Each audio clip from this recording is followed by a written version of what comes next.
this is the crown jewel that Southern Modified Racing has always wanted and always needed. Finally, we have a big event for Southern Modified.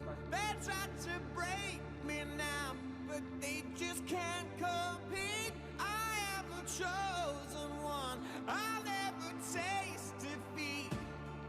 Step out my way, now watch me do my thing. Sooner or later, they all bow to the king.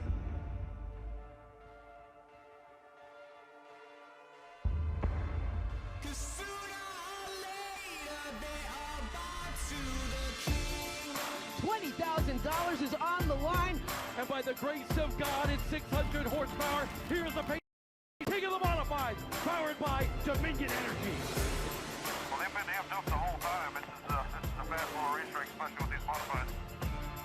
Cause sooner or later, they all bow to the king. Little bump right there from Luke Baldwin. Baldwin pushes Hirschman up the racetrack. Cause sooner or Luke Baldwin is the king of the Modified. And it comes here at South Boston Speedway.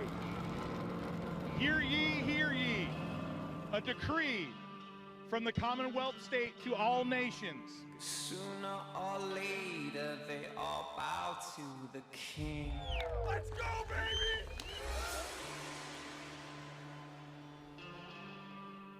It's the moment we've all been waiting for. It's time to crown a king, and it'll come today here at South Boston Speedway in the Pace-O-Matic King of the Modifieds, powered by Dominion Energy.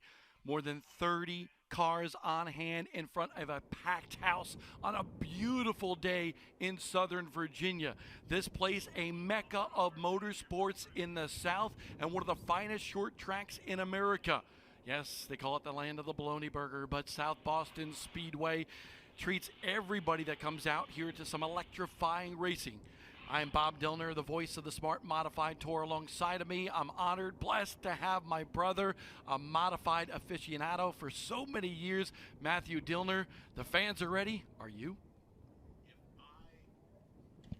If I was not ready, that would be the biggest lie in mankind.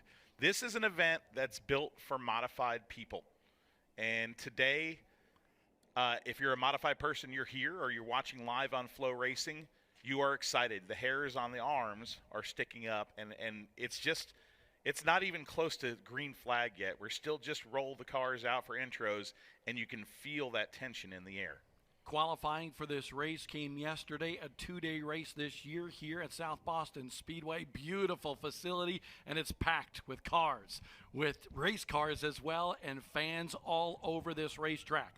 Let's take a look at the qualifying highlights. Sammy Ramo in that 06, the Massachusetts driver, timing in 5th quick yesterday, a winner at Motor Mile Speedway in Virginia on the Smart Tour a couple of seasons ago. He should be tough here today. Just in front of him in qualifying, the defending race winner, the 7VA Pace-O-Matic machine for Sadler Stanley Racing, Luke Baldwin, hoping to be crowned a king. He lost the cloak and the crown a little while ago. Bryce Bailey from upstate New York in the Shady Grady Racing ride. He has been very fast in qualifying. Can he keep it up here during the race? That's the big question for Bailey. This guy, gonna be a favorite today. Two-time NASCAR Wheel and Modified Tour champion Ron Silk is always strong, and he was strong again in qualifying, but not as strong as this man right here. Now 12-time pole winner in Smart Modified Tour history out of Northampton, Pennsylvania. Big money, Matt Hirschman gets the Fast Time Award in qualifying, and by virtue of a redraw, will start on the outside of the front row for this 125-lap race here today. We still have a class photo to come here for all the drivers in attendance. Luke Baldwin, by the way, redrew the pole. He will be the guy to lead the field to the green flag, and it's been a big month. Let's call it March Madness for Luke Baldwin. Not only did he win a couple of weeks ago at Anderson Speedway in South Carolina, he's trying to go for 2 in a row in the King of the Modifieds, and next week he's running a NASCAR truck at Martinsville Speedway just down the road from this racetrack. Yeah, I'll tell you what. You're looking at the class photo is just about to start, by the way. Sorry about that, but the class photo is being taken right now for the second class. The inaugural event last year, the King of the Modifieds, was something else, but this year, the second annual class photo for what is now becoming a crown jewel in modified stock car racing, and doing so, Bob, in front of the Flying 11 and the 61 of Richie Evans. My gosh. Yeah, that's beautiful right there. The king of modifieds, Richie Evans, 9-time NASCAR National Modified Champion. I believe that's a Pinto from like the 1978 era for Richie Evans before he went to the more rectangular numbers on the side of his race car. But the Rapid Roman, definitely synonymous with modified racing, but so is the Flying 11 as well. Ray Hendrick, especially here in the South. Oh, man, if somebody knew how to get around here, it was Ray Hendrick, the king basically of Southern Modifieds and the king here at South Boston Speedway. And, you know, I know the Hendrick family is watching, as well as, you know, Linda and Lynn and Tara and Richie Jr. and Billy Nasowitz with the 61 camp. So much respect in this pit area for everybody who's come before us. And we put that respect on display today in an active way because, you know, it's about the past, the present, and the future. And Pace-O-Matic does so much for the Smart Modified Tour. We want to give a shout-out to Mike Pace. He's under the weather, could not be with us here today. We miss Mike here at this racetrack at this very special Crown Jewel event. Also, a happy birthday to Mike's right-hand man, Alan Joseph, 60th birthday, 60 years young, so happy birthday to him as well. Look at this fine field of modifieds we have assembled here as the drivers now go back to their cars. They will stand at the left front wheel of their race car. They will be introduced to this great crowd on a sunny day in South Boston, Virginia, packed in this arena of speed all the way around here, all the way around the turns where there's tier parking, there's camping, there's tailgating. This place is absolutely packed, and the atmosphere right now is off the chain, buddy. I love this shot right here from the CitraSafe Grill Cleaners Carolina Drilling drone coverage on Flow Racing. You see those modifieds? There's no better looking race car in America than a Mighty Modified. The 600 horsepower underneath the hood, those 15-inch tires, those Nerf bars, the chrome horns on the front of these machines. They get down and dirty in so many racetracks across America, from way up in the Northeast to right here down south. There is Daniel Yates in the number 18 car. A little hug right there prior to the green flag here today. Yeah, Daniel Yates, one of the good guys.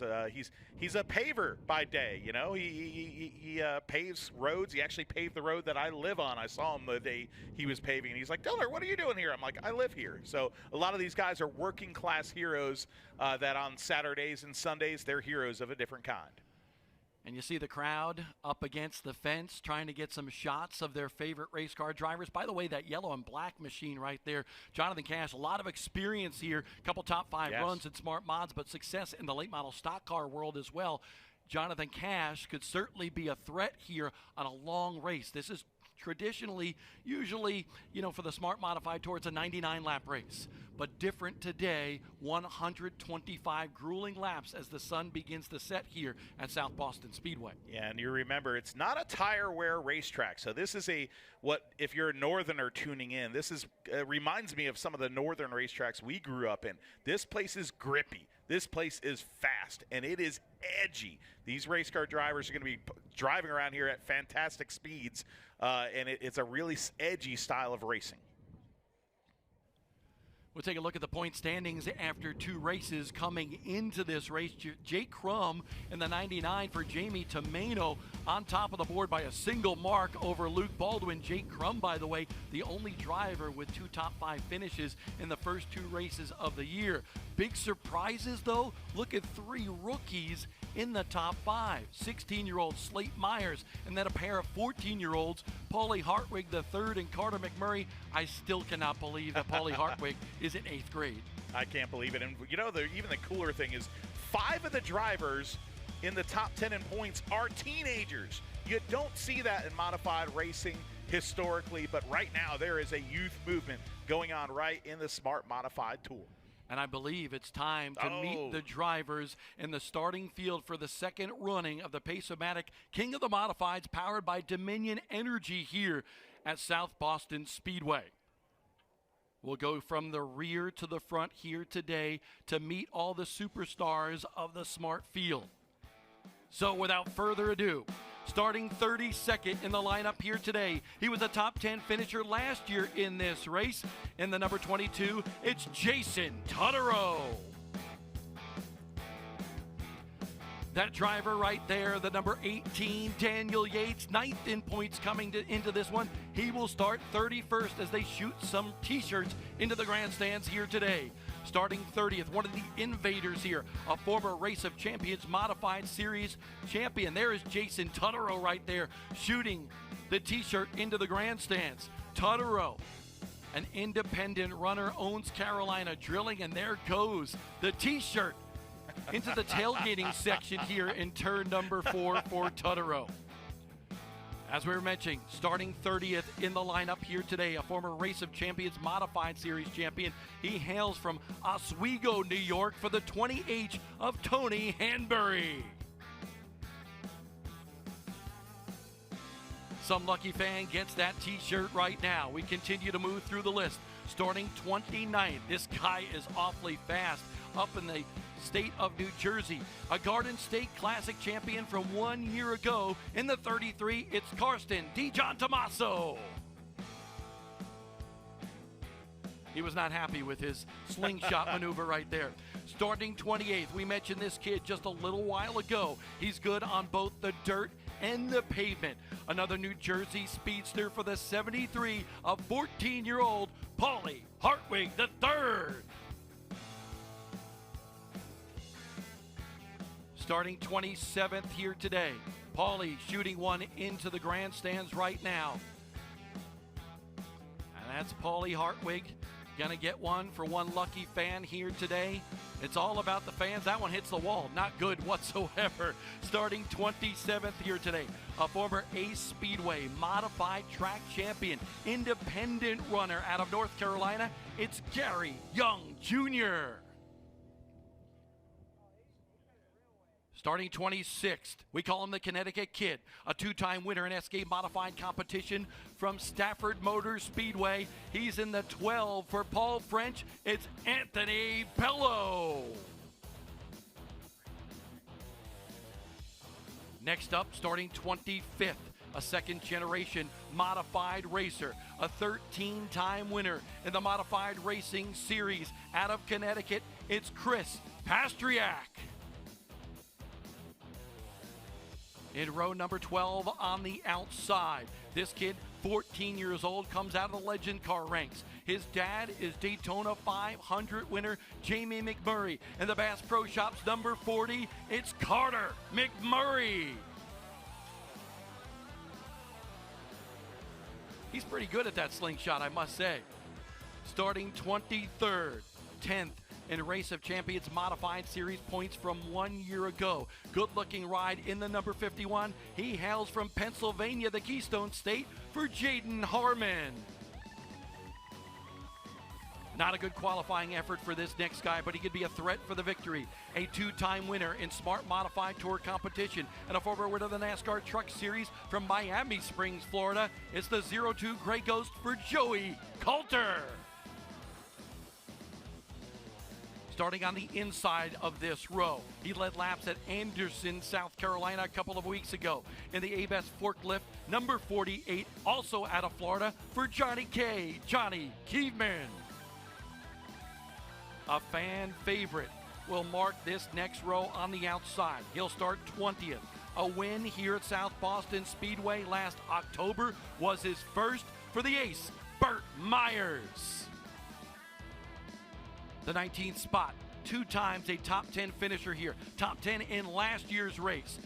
Out of North Carolina, Reedy Creek is the town for the 21 of Jimmy Wallace. Starting on the outside of row number 9, starting 18th, second at South Boston Speedway a couple of years ago. In the number 5 machine, a family-run team out of North Carolina, made in North Carolina, it's Tommy Buzzy. Lining up 17th in tonight's starting field. A two-time winner here at South Boston Speedway, both in tour-type modifieds and back in the Pro Cup days. This driver, a former NASCAR modified champion from Bowman Gray Stadium out of Winston-Salem, North Carolina, Brandon Ward. Starting 16th here today, late model stock cars. They're big here in South Boston. They're also big at Hickory Motor Speedway in North Carolina. A former late model stock car champion in the Shamrock Motorsports number 98 for Landon Huffman. Another late model stock car star in that row. Starting side by side, a former winner of the Valley Star Credit Union 300 at Martinsville, the 99 of Jake Crum. Starting 14th. 3 wins in late model stock car competition at South Boston Speedway for this driver. He's currently in the top 10 in smart points. It's J-Cash, Jonathan Cash. To his inside, starting lucky number 13. He's a former Daytona 500 winner, former Brickyard 400 winner. In the Shitty Coolers number 2, it's Rocket Man Ryan Newman. 12th here today, another teenager, just 16 years old, a 4th generation Myers family racer, the number 4 for Slate Myers. Myers 3rd in points coming into this one here at South Boston today. Let's see what the kid with the flow in the back has for the t-shirts up in the grandstands for the fans here today. We'll go to the next one, starting 11th here today. Another one of the Racing Electronics Rookie of the Year competitors. A 17-time Legends winner at Riverhead Raceway in Long Island, New York, driving the Hillbilly Motorsports number 79 for Joey Braun.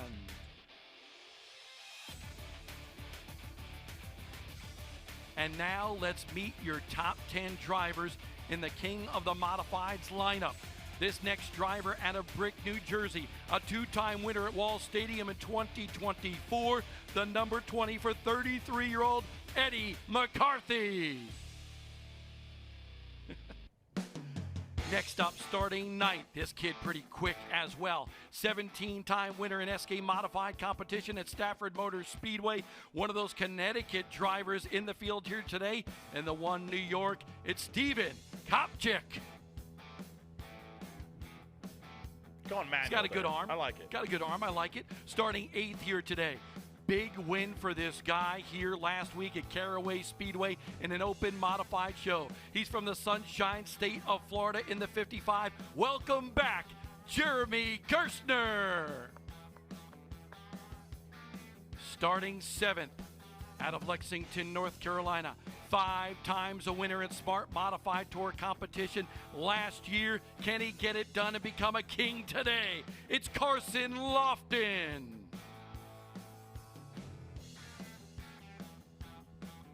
Starting on the outside of row number 3, a 2-time NASCAR Whelen Modified Tour champion. 26 wins to his credit out of Norwalk, Connecticut. It's the 16 of Silky Ronnie Silk. Starting 5th here today, one of the young guns in the field. One of the famous Baldwin family members. A 7-time Crate Modified winner. The 7NY for Jack Baldwin. Nice arm. He's rooting for St. John's today here in March Madness. A winner at Motor Mile Speedway a couple of seasons ago with a Smart Modified Tour. He's out of the great state of Massachusetts. In the 06, it's Sammy Ramo. Another Rookie of the Year competitor will line up on the inside of row number 2. He'll start 3rd today in one of the most famous rides in Southern Modified Racing, the 15 of Shady Grady Racing. Out of Waverly, New York, it's Bryce Bailey. More than 150 wins over the last few decades for this next driver. Out of Northampton, Pennsylvania, they say he's the new king of modifieds all over this country. Out of Northampton, Pennsylvania, it's big money, Matt Hirschman. Let's see if he's got an arm. Come on, Matty. Throw it up there. Oh, not bad. And leading the field to the green flag here today, the king from 1 year ago, the defending series champion of the Smart Modified Tour. The apple didn't fall far from the tree. His granddad was great. His dad was great as a wrench in modifieds in the Cup Series. It's Luke Baldwin. And that is your starting field of 32 of the best modified racers in America right here today at South Boston Speedway. Wow, Bob, the energy, something else as the drivers are now getting loaded into these 600 horsepower rocket ships. Luke Baldwin had to give up his crown, actually physically give it up. Chris Williams, the series president, took it off his head in pre-race ceremonies, and now he's going to try to get the crown back. On the outside is a driver that's as hungry as ever. He's a veteran now. He's won everything in modified racing, but this, he said yesterday, is the crown that he really wants. Yeah, Matt Hirschman has won the Race of Champions. Yes. He's won the Spring Sizzler. He's won a ton of shows. Can he win here today? He's done it before in Smart Modified Tour competition just a few seasons ago, but at the same time, that's not the king of the modifieds. That's not when you know you're going to be crowned a king with that crown afterwards, the winner's cloak, and the reader's declaration of being a king of modified racing in Pace-O-Matic Victory Lane here today. That's all on the line for Matt Hirschman and the rest of the 31 competitors. And don't sleep on that second row, too. You know, Sammy Ramo is somebody that I've been keeping my eye on, Bob, because he's a very aggressive race car driver, and he's honestly got one of the most beautiful race cars in the field with that 06 car pinstriped so beautifully. He's a very aggressive race car driver, and you know, but he's very young. You know, he showed that aggression a little bit at North Wilkesboro at the end of the season. Ran really well with us at North Wilkesboro. I think he's one of my guys to watch here today for the King of the Modifieds. There's a bunch of guys to watch, honestly, and some of them coming from a little bit further back in the field. I'm going to go to the 99, that Jamie and Cheryl Tomeno own machine. Jamie, a former NASCAR Wheel and Modified Tour champion. But Jake Crum, late model stock car kid turned modified guy in the South right now. Jake Crum has been red hot. He's led some laps already this year. He's the point leader coming into this race, the only driver with 2 top 5 finishes.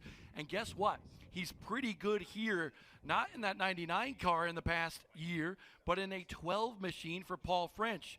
He almost won the race here last year, be it a mishap with Matt Hirschman, and then he finished very well here in the October race when Burt Myers went to victory lane. So we're expecting Jake Crum to come through the field. He's mired back a little bit, 15th in this starting lineup here, but I expect Jake Crum to be a threat here today. I'll tell you what, you know, Jake Crum being the points leader, he was embroiled in a little bit of controversy last week with contact with Jack Baldwin's number 7. But the ironic thing is, if you're a race fan and you watch the Cup Series, and back in the day, yeah, there is Jake Crum's car in the 98. If Landon Huffman on his outside, you'd have Jeff Gordon and Dale Earnhardt get into it, right? The next week, they'd be next to each other in driver intros. Side by side is 2 late model stock rivals right there with Landon Huffman on the outside of Jake Crum. Listen, if Jake Crum is thinking about things, he's going to be afraid of white race cars, because not only might he be afraid of Landon Huffman, but the guy technically that he made contact with and put him in the fence at Anderson a couple of weeks ago, and that's Jack Baldwin in the 7NY. So that's something that's going to be interesting to watch. I'd be having flashbacks anytime Jake Crum got around a white race car here today, and there you see the white race car, the 7NY of Jack Baldwin, another teenager in the starting lineup, and a student at App State University in Boone, North Carolina. We're going to have Dr. Rob Wynn from VCU, the Massey Cancer Center. He's going to give the command here today just momentarily to fire these 600 horsepower modifieds. And the fans awaiting that here today. We're getting the word that all the drivers, all the officials are making sure everybody is strapped in, buckled up, ready for battle here today in the King of the Modifieds.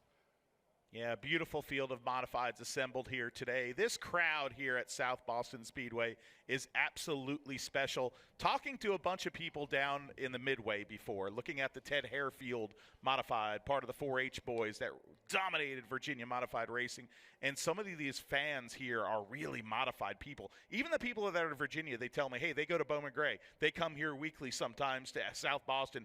This is quite a crowd. Now it's time to get things kick-started here today. We go trackside to Derek Pernasiglio. That is right. It's time to get things started, and I have a very special guest joining me on the front straightaway. We have Dr. Rob Wynn from Massey Comprehensive Cancer Center, and you have a very important job. You have got to get these cars started, so let's give us the command. Gentlemen, start your engine! How about that, ladies and gentlemen? A nice, energetic command from Dr. Rob Wynn. Bob, Matt, we are ready to light this candle. Looking forward to this one here today for 125 laps. And just want to clarify a couple of things. As we said, an extra distance race for the Smart Modified Tour. Usually we see the end of Bell Helmet stage number 1 at lap 30. That'll still occur. They'll throw the Bell Helmet's checkered flag, but they won't stop the race cars. Points and money. Points and money for at the end of lap 30.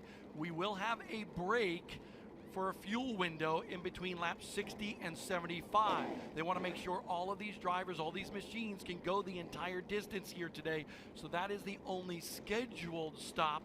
David Hoots will make the call in terms of when that's going to happen in between laps 60 and 75 today. It's for you people maybe watching that aren't asphalt modified people, I'd look at it almost like an open red. They're going to pull the cars on pit road, pull them outside of their pit stalls, and you'll have 2 crew members that could go out there and fuel those cars. Then when they return to the racing surface, they'll have the freedom, if they wanted to come back in. But now, the modifieds start rolling here at South Boston Speedway. Oh boy, it's time for the King of the Modifieds. And this is a beautiful shot right here. I remember even back in the day when we would do this, with the old Speed Goosebumps. 51. Absolutely. Love standing between all this horsepower. As they go by you, your skin would just shake. You'd get goosebumps on you. And if you're in the grandstands here today, you're going to have that feeling as well. If you're watching live on Flow Racing, you got to come out to this race next year. By virtue of all the fans that we see here on the front stretch and all the way around this 0.4 of a mile racetrack, I believe the Smart Modified Tour will be back here to South Boston next year with the King of the Modifieds. This has become the mecca of the modified, in my opinion, and look at that right there. What a beautiful sight. If you are a fan of true modified racing, true kings right there. The number 61, the Rapid Roman, Richie Evans, a car on loan for us at this event by Ray Evernham.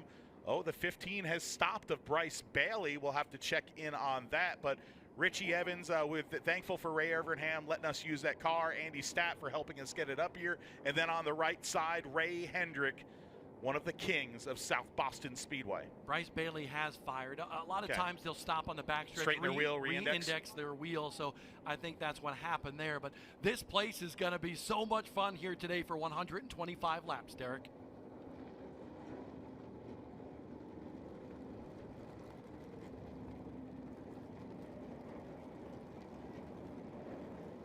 Right now, they're getting ready to fire off and go racing. When I talked to a couple of the teams earlier today, they said, yeah, they have some strategies worked out in their head in case they have a bunch of cautions. They also have strategies in case we get into long race runs. But after talking with a lot of these teams, they all said the same thing.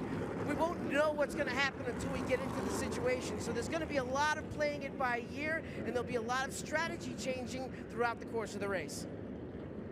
Oh, this is all going to be about strategy, when to roll the dice, when to charge hard. But look at those modifieds out in front of this field. Today we will crown a king at South Boston Speedway, but you have 2 kings leading the pace laps at South Boston Speedway. The cars, formerly driven by the Rapid Roman, Richie Evans, a 9-time NASCAR National Modified Champion on the inside, and the outside, one of the kings of Southern Modified Racing, the Flying 11, a car that used to be driven by Ray Hendrick. And Ray Hendrick, one of the greats, not only all over the country, but specifically here at South Boston. True kings, as I like to say, to understand and really understand their mark in modified racing, you really have to look at the record book, and you look at what those drivers did. They transcended borders in modified stock car racing, and what Ray Hendrick did was amazing. But Richie Evans coming down here to the South, as he did so much in the 70s, and really making the name of the greatest of all time, the GOAT. Right now, ladies and gentlemen, we ask you to stand up, take out your phones, take some pictures. We need everyone in attendance to get up on your feet. The Smart Stars will come off of turn number 4 and salute you, the best racing fans in America. This is our salute to open wheels, to chrome horns and 600 horsepower, the ground pounders, the Mod Squad. This is the Smart Modified Tour and the king of the modifieds. Listen to the rumble. They will roar to life here in just about 3 laps, getting the heat in the engines here today. This is what racing is all about. What we see at South Boston Speedway today for the king of the modifieds.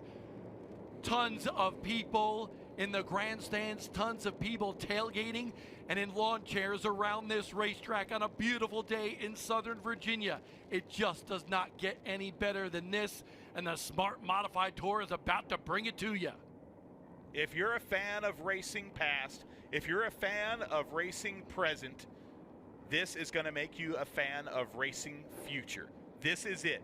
This is a spectacle that modified racing deserves. And in the flag stand here today, Chris Clemente of Comstock Holdings will wave the initial green flag in this race.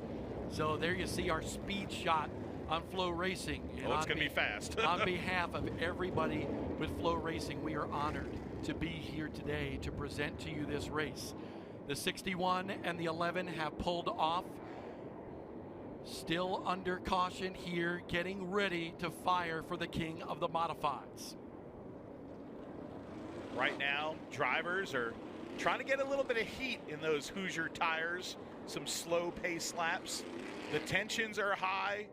This lap, they'll pull their belts tight. I believe we're going to see 1 to go to the green this time by for this field of 30-plus modifieds at South Boston Speedway.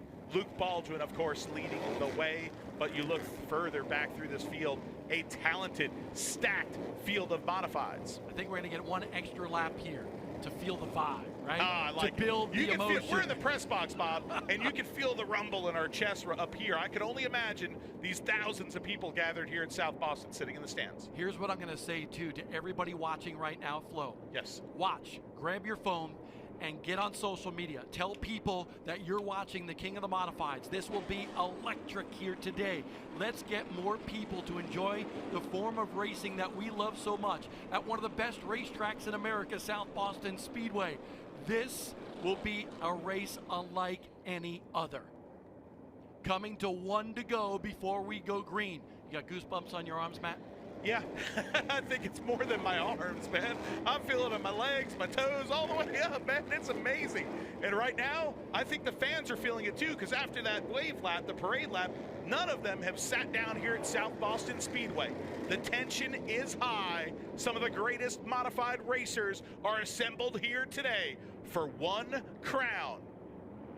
2 big names in modified racing on the front row, Baldwin and Hirschman. And this may be the land of the bologna burger, South Boston Speedway, but today it's all about crowning a king. So as they come off of turn number 4, we always say, the modifieds go by the grace of God at 600 horsepower. It's time to fire them with the king of the modifieds at South Boston.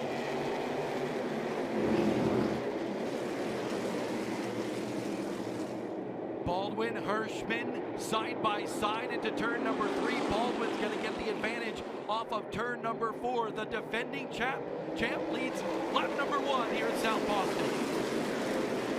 Dicey moments for the rest of the field right now. Back in 3rd, 4th, 5th, and 6th, still side by side as the top 3 are single file at the start of this race. The best battle on the racetrack is for 4th. Right here, Sammy Ramo on the outside.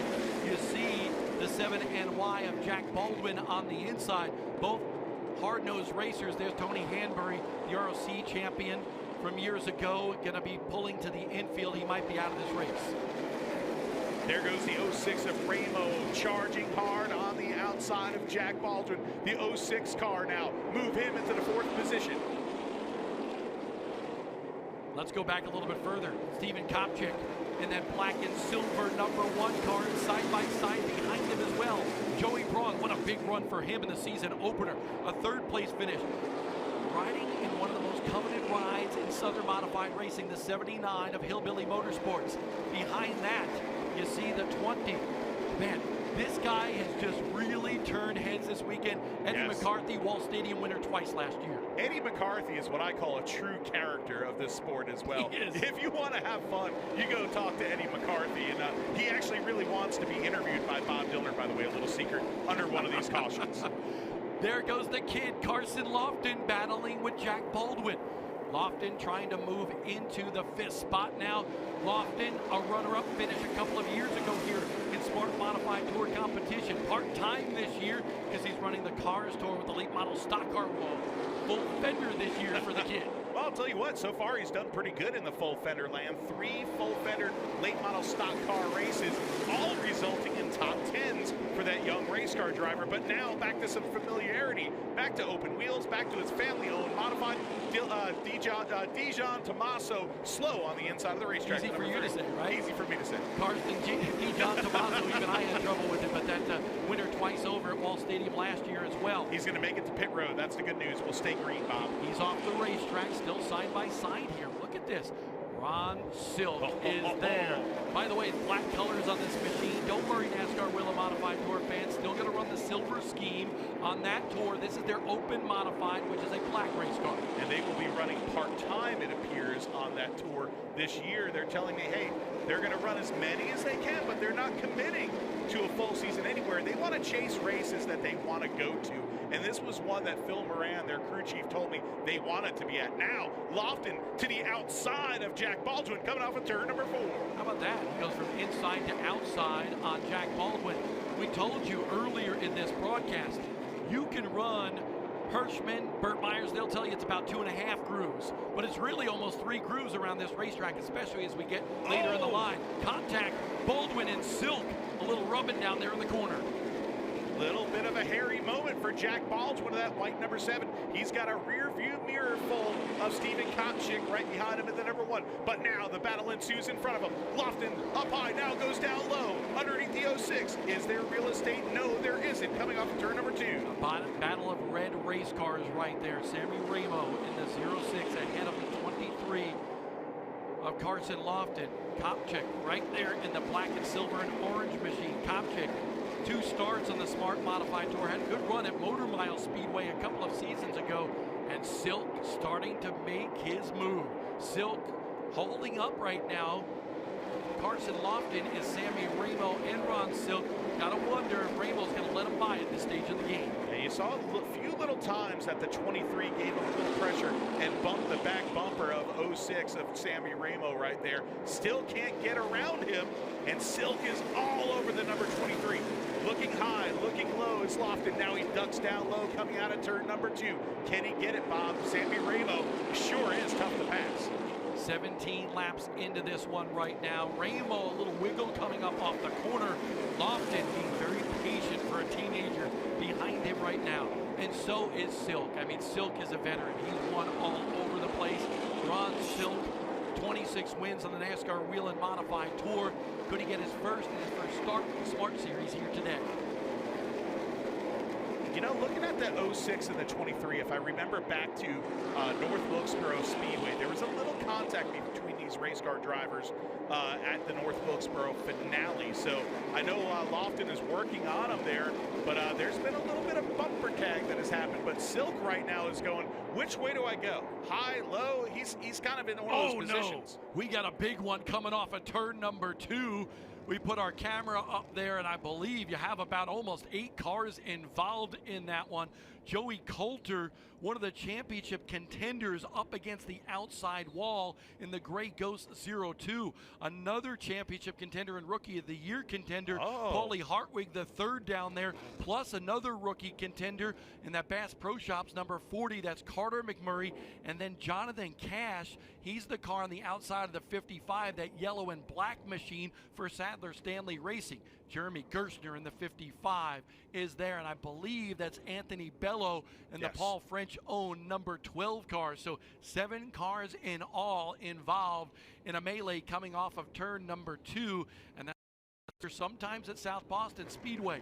Things narrow coming off the corners because of that inside and outside wall on both straightaways. This is a very tight racetrack, Bob. Very fast, very tight. You see some possible damage there on the right side of the Paulie Hartwig, the third ride. Those cars now hitting pit road to get serviced. Let's look at the Flow Racing replay, Bob, and see what happened.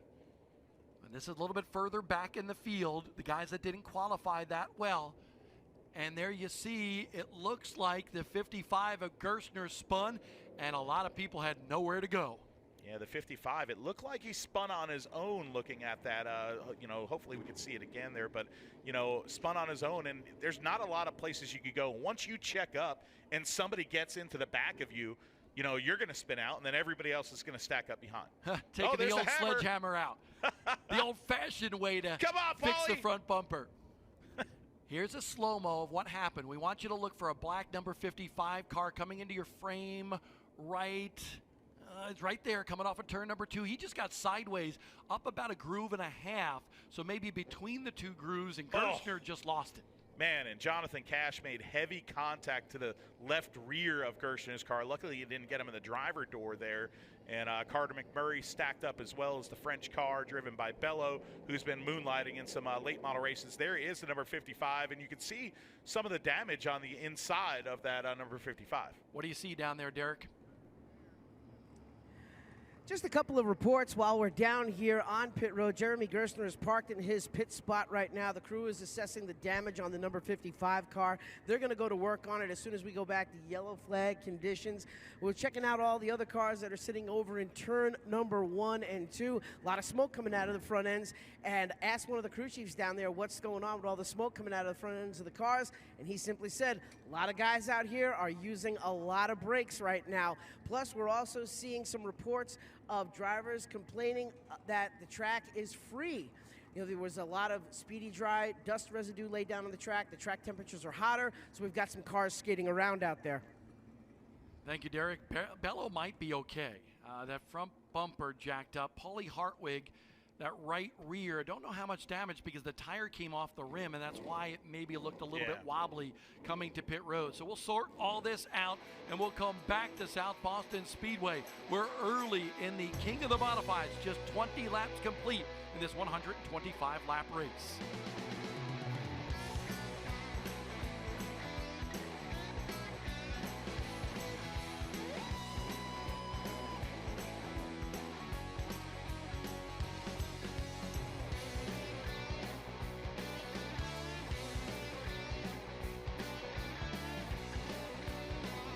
I used to smoke when I felt sad or down. I worried about how quitting smoking might affect my mood. But since I quit, I feel so much happier. My tip is, there is life after cigarettes, and it may be better than you ever thought it could be. You can quit. For free help, visit cdc.gov/tips. You built this? It was easy once I found the parts.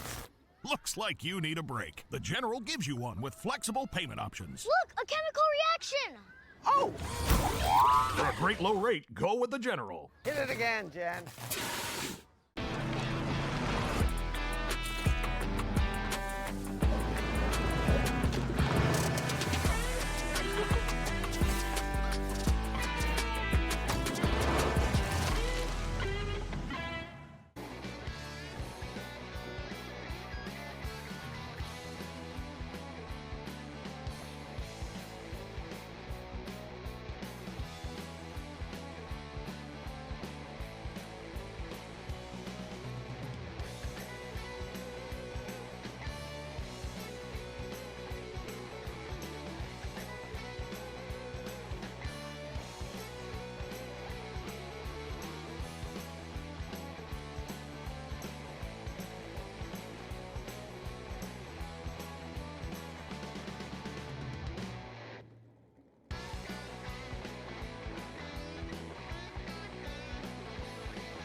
Boston Speedway for the second annual King of the Modifieds, and we are down with crew chief Neil Cantor, who is the crew chief for Luke Baldwin in the 7VA. Of course, you guys won the race last year, but how has the driver been so far in the race? We're only 20 laps in, but what's the early race report?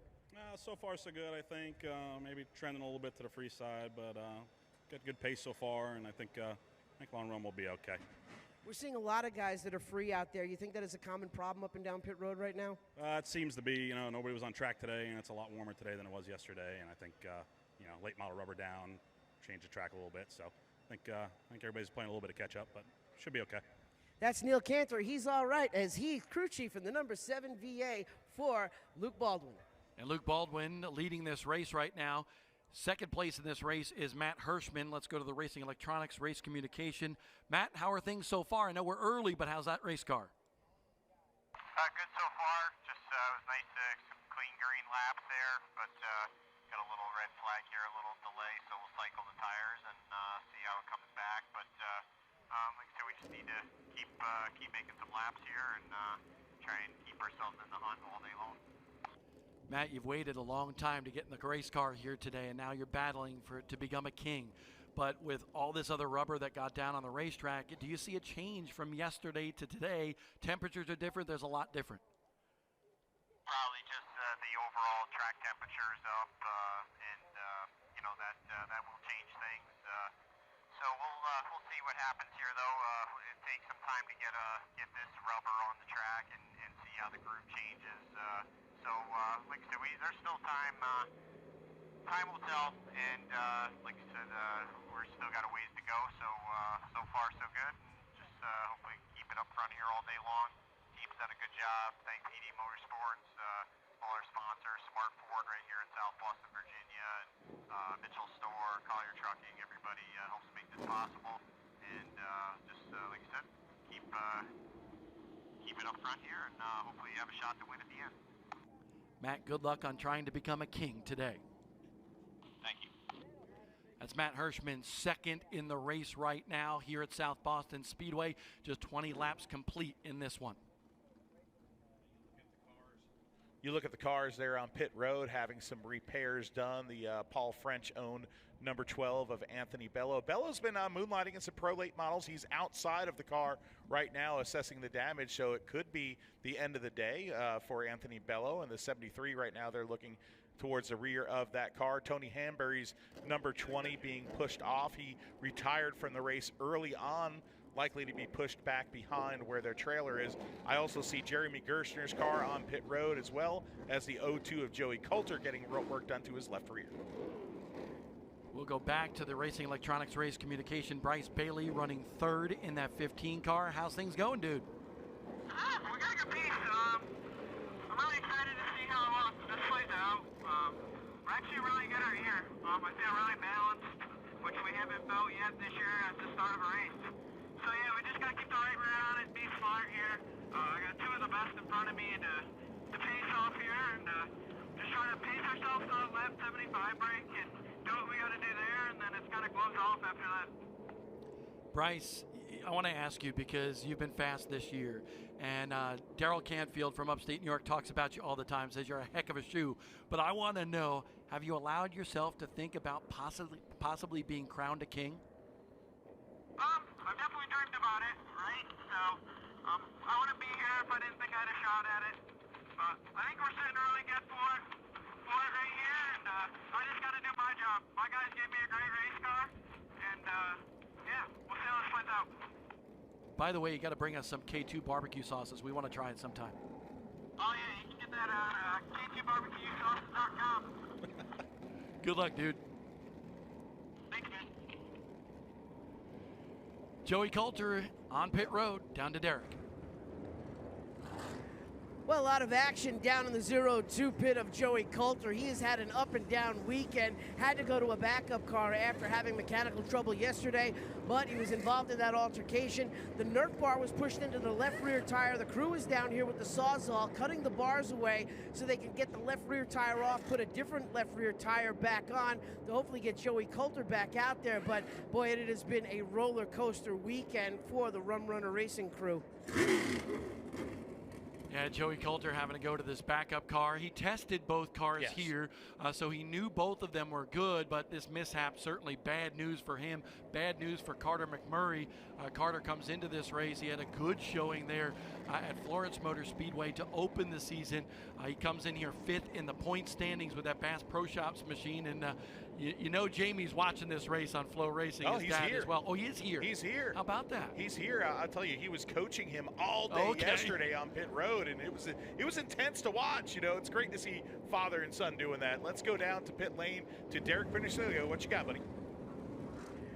Early race changes are going on with the number 98 of Landon Huffman. You can see his dad, Robert Huffman, down here pulling a spring rubber out of the right rear. They also made a track bar adjustment, and they're going to make a stagger adjustment across the rear of the car. A lot of guys out there talking about how loose the cars are and how free they are right now, and it looks like they're trying to tighten them up. You know, Burt Myers would call this place right now greasy. Yeah, greasy. Yes, Definitely absolutely, greasy. with a Z. With a Z. That's a southern way of saying it, man. It's like we got greasy racetracks on Long Island, but greasy.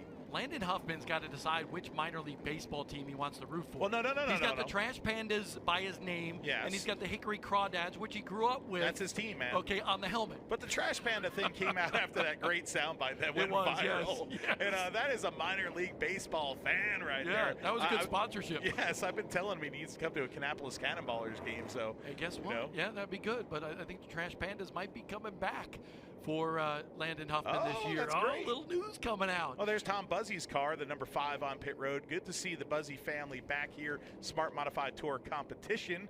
Of course, he drove the 25 car, the Andretti Team 25 race car last year, but now back in his family-owned machine.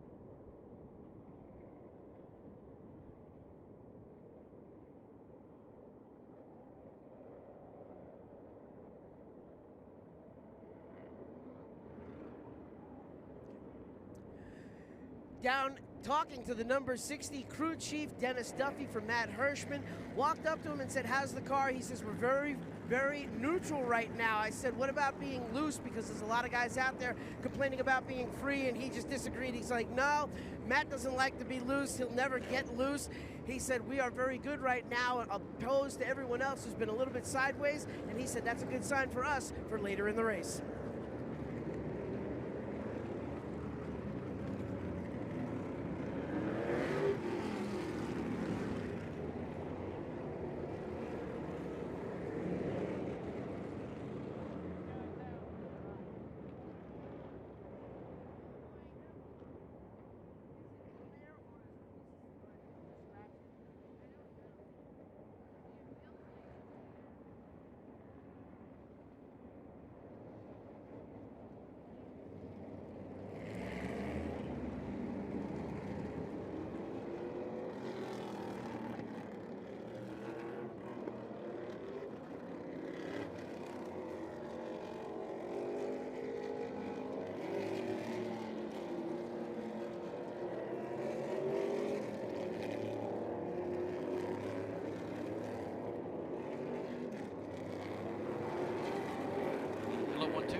All right, back here at South Boston Speedway, just had a little power hit here in the booth, and we are getting set for green flag racing action again. How about that? It's so electric here that we lost power in the booth momentarily here on our Flow Racing broadcast. We did, but we got to, while we were figuring it out, we got to look up and see the choose cone there, and to no surprise, the 7 chose the inside, Matt Hirschman on the outside, Bryce Bailey taking the inside, and Ramo in the 4th position on the outside. Why was I the guy on the ground trying to figure out the electric and so forth? Once you hit the ground and figure out the electric, I'm like, I'm just going to sit here and I'm going to see who's doing what. Because Bob Dillner sprung into action. He may be like 7 years older than me, but man, he can sure. I'm not he's 7, flexible. 6. 6.5.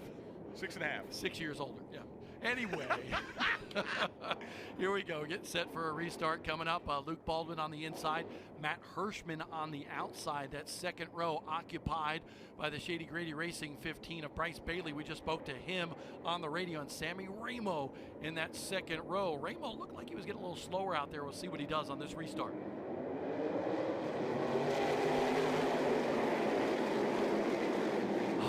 Just sounds so good every time they come by the front stretch. But the battle here, side by side for the lead. Baldwin going to be able to grab that lead there. Hirschman will file into second, but third place.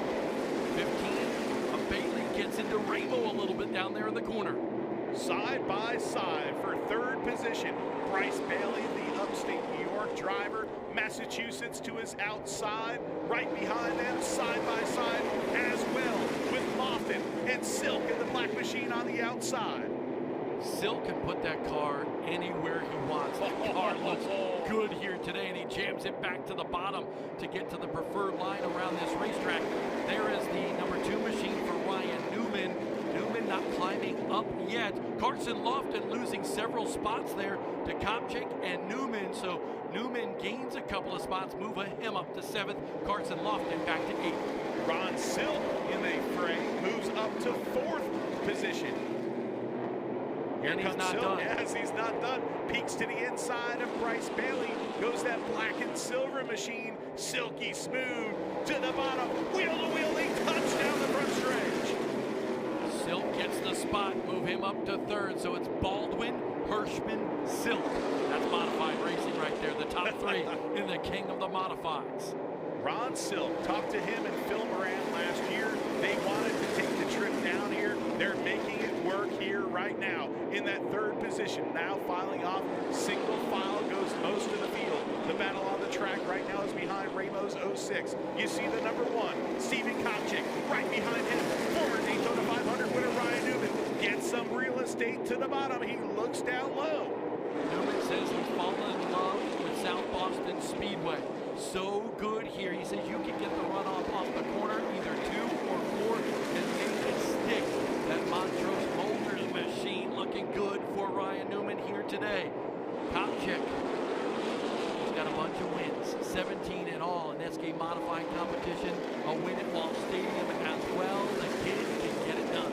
I'll tell you what, Ryan Newman is known for being a hard guy to pass. Yeah. Well, Kopchik's been really hard to pass right there, too. Newman's got to be impressed being on the back bumper of that number 1. Ramo, Kopchik, Newman, through 3 tough guys on the racetrack. Yeah, you don't want to mess with either one of them. Absolutely not. The number 1 there, we talk about Stevie Kopchik and, a veteran of SK Wars at Stafford Motor Speedway. And it's often been said in modified racing that if you can race and win races and or championships at Stafford Motor Speedway, you are a pure modified driver. It's the greatest race of spring, the Spring Sizzler coming up on the August 26th, 27th weekend, I believe it is, up there outside of Hartford, Connecticut. Here's Joey Braun. Braun on the inside of Jack Baldwin. Braun in the 79 Hillbilly Motorsports Sun Drop Machine. Kopchik trying to go low on Sammy Ramo. Ramo occupies the 5th spot, and Kopchik wants it. I love that shot, Bob, where you see the cars head on there, and you see these open wheels touching each other. A little bit of contact there. Right behind that as well, it was Lofton getting into the 2 of Newman, and Newman was all sorts of sideways coming up off the corner. Here's the 99 of Jake Crum. Crum right now running in 10th. And we got a car slow on the racetrack as well. I think it's Dijon Tommaso as well, coming back out onto the racetrack after maybe fixing that race car. He was in the infield earlier in this race. Things are starting to settle down here after a little bit of tension there with some contact, but looking back further, you see Burt Myers number 1 there, and there is Eddie McCarthy, Who says green's bad luck? Here comes Eddie McCarthy on a charge. I want to talk about this 20 car. Did you see the old school lettering on this car? It's great. It's got the gold leaf around the white number 1. It is so like Northeast modified racing, just classic look for Eddie McCarthy. McCarthy right now, hey, I don't mind. Hey, I'm pumped up about anything. And if you're a Southern fan, you see that famed orange bumper right now of Burt Myers and that Pinnacle number 1. Burt Myers, of course, will make his second Cup Series start, his first official Point Series Cup Series start next week at Martinsville Speedway. In front of that, we saw the 99 go for a spot, but Burt Myers, by the way, see black and blue on that race car. The story there is he was watching a game on Thursday Night Football, and he loved the colors of the Detroit Lions, and he put the Detroit Lions blue on the side of his race car this year. Newman applying huge pressure right now to the back bumper of Sammy Ramo, trying to get him there off of turn number 4. Almost side by side down the straightaway. Ramo shuts the door in turn 1 and turn number 2. Newman, 3 starts at this racetrack, a pair of top 5s. Last year here in October, he finished in the runner-up spot. Also a top 5 run in the old SRX series here at South Boston Speedway, a former champion of that series. And he wanted this race so bad last year. He was on a charge until contact with Woody Pitcat put him in the wall on the back straightaway. And then, of course, that moment where he walked on the track and flew the double birds to Woody Pitcat. I heard this week Pitcat announcing that he's going to be doing some more racing up in the Northeast, the Tri-Track Series. So that's great for Woody Pitcat. We've known him for a really long time around Stafford Motor Speedway and then Thompson and so forth, and one of the best in the Wheeler Modified Tour for a period of time as well. Newman still looking to the inside of Ramo. Everybody, I can tell you, mostly single file. We go a little bit further back, and we're starting to see a battle between the 79 of Braun and the 1 of Burt Myers as well. So we're looking around the racetrack for you as well as we look at Newman continue to stalk Ramo in the 06. Carson Lofton behind that. Here's the top 5 as we run. Up in front of this field right now, Ron Silk in the lead. Second is Luke Baldwin. Third is Hirschman. Fourth, Bryce Bailey. And the 5th spot right now by Steven Kopchik. You want to talk about quiet? Why is it that Ron Silk does everything so silky smooth? He caught up to Luke Baldwin and passed him for the lead while all that craziness was going on. Ron Silk is at the point of the king of the modifieds. Silk to the lead. Now the battle is on for the 5th position. 4th and 5th. Kopchik looking low right now to Bryce Bailey. No surprise whatsoever to see Silky out front of this field. And you talked about Phil Moran. He is a genius in terms of setting up a race car. You think about all the stuff that he's done throughout his career, and there is Kopchik taking over another position. He was brought by Bryce Bailey for the 4th spot. So move Kopchik up the line here, and now he's got Hirschman in front of him. But I want to talk a little bit about Ron Silk as well, because we talked about Phil Moran. It was so nice to see Phil down here and gave me a hug on pit road yesterday here during practice. But Phil Moran, how he has directed so many drivers through the years. Doug Coby, Todd Zegedy, you name it, okay? And now he's with Ron Silk, and anywhere Phil Moran goes, that car wins. Well, I'll tell you this, incredible race car drivers that he's been with. But he's taken guys at points of their career where people could say, yeah, they're a good race car driver, and he's made them great. Todd Zegedy, he did that with that 50 car. Doug Coby, at that point in his career, Doug Coby was not this big champion.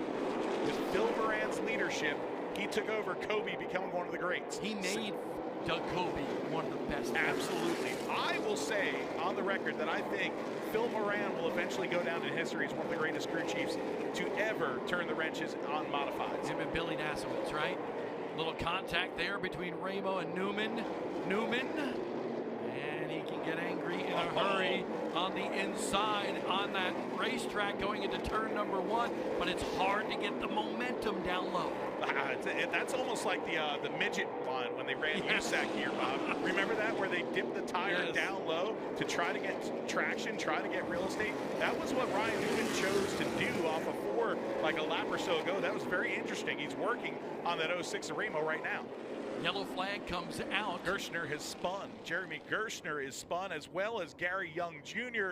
in turn number 4 to bring out our second caution of the day. Yeah, second caution, and we are well by the Bell Helmet Stage 1.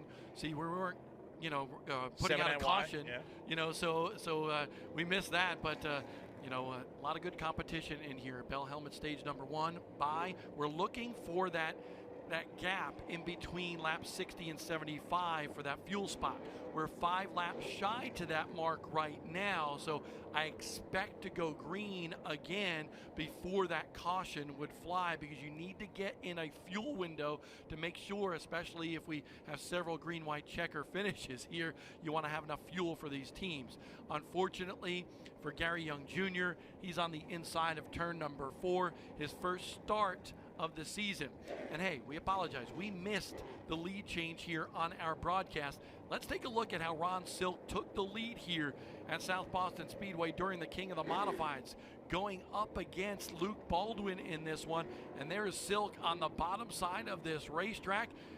He made it look so easy, we missed it. Yeah, Ron Silk in the lead. That is definition of Silk right there. But of course, Luke Baldwin giving him the real estate that he needed. Some great respect right there, Bob, between those two drivers. And of course, in third position now, we have the number 60th Matt Hirschman, and Kotchik up to 4th in the number 1. Bryce Bailey in 5th in the number 15 machine, followed by Ramo, Newman, Lofton, and Jake Crum now up to the 9th starting position. Jake Crum from row 8.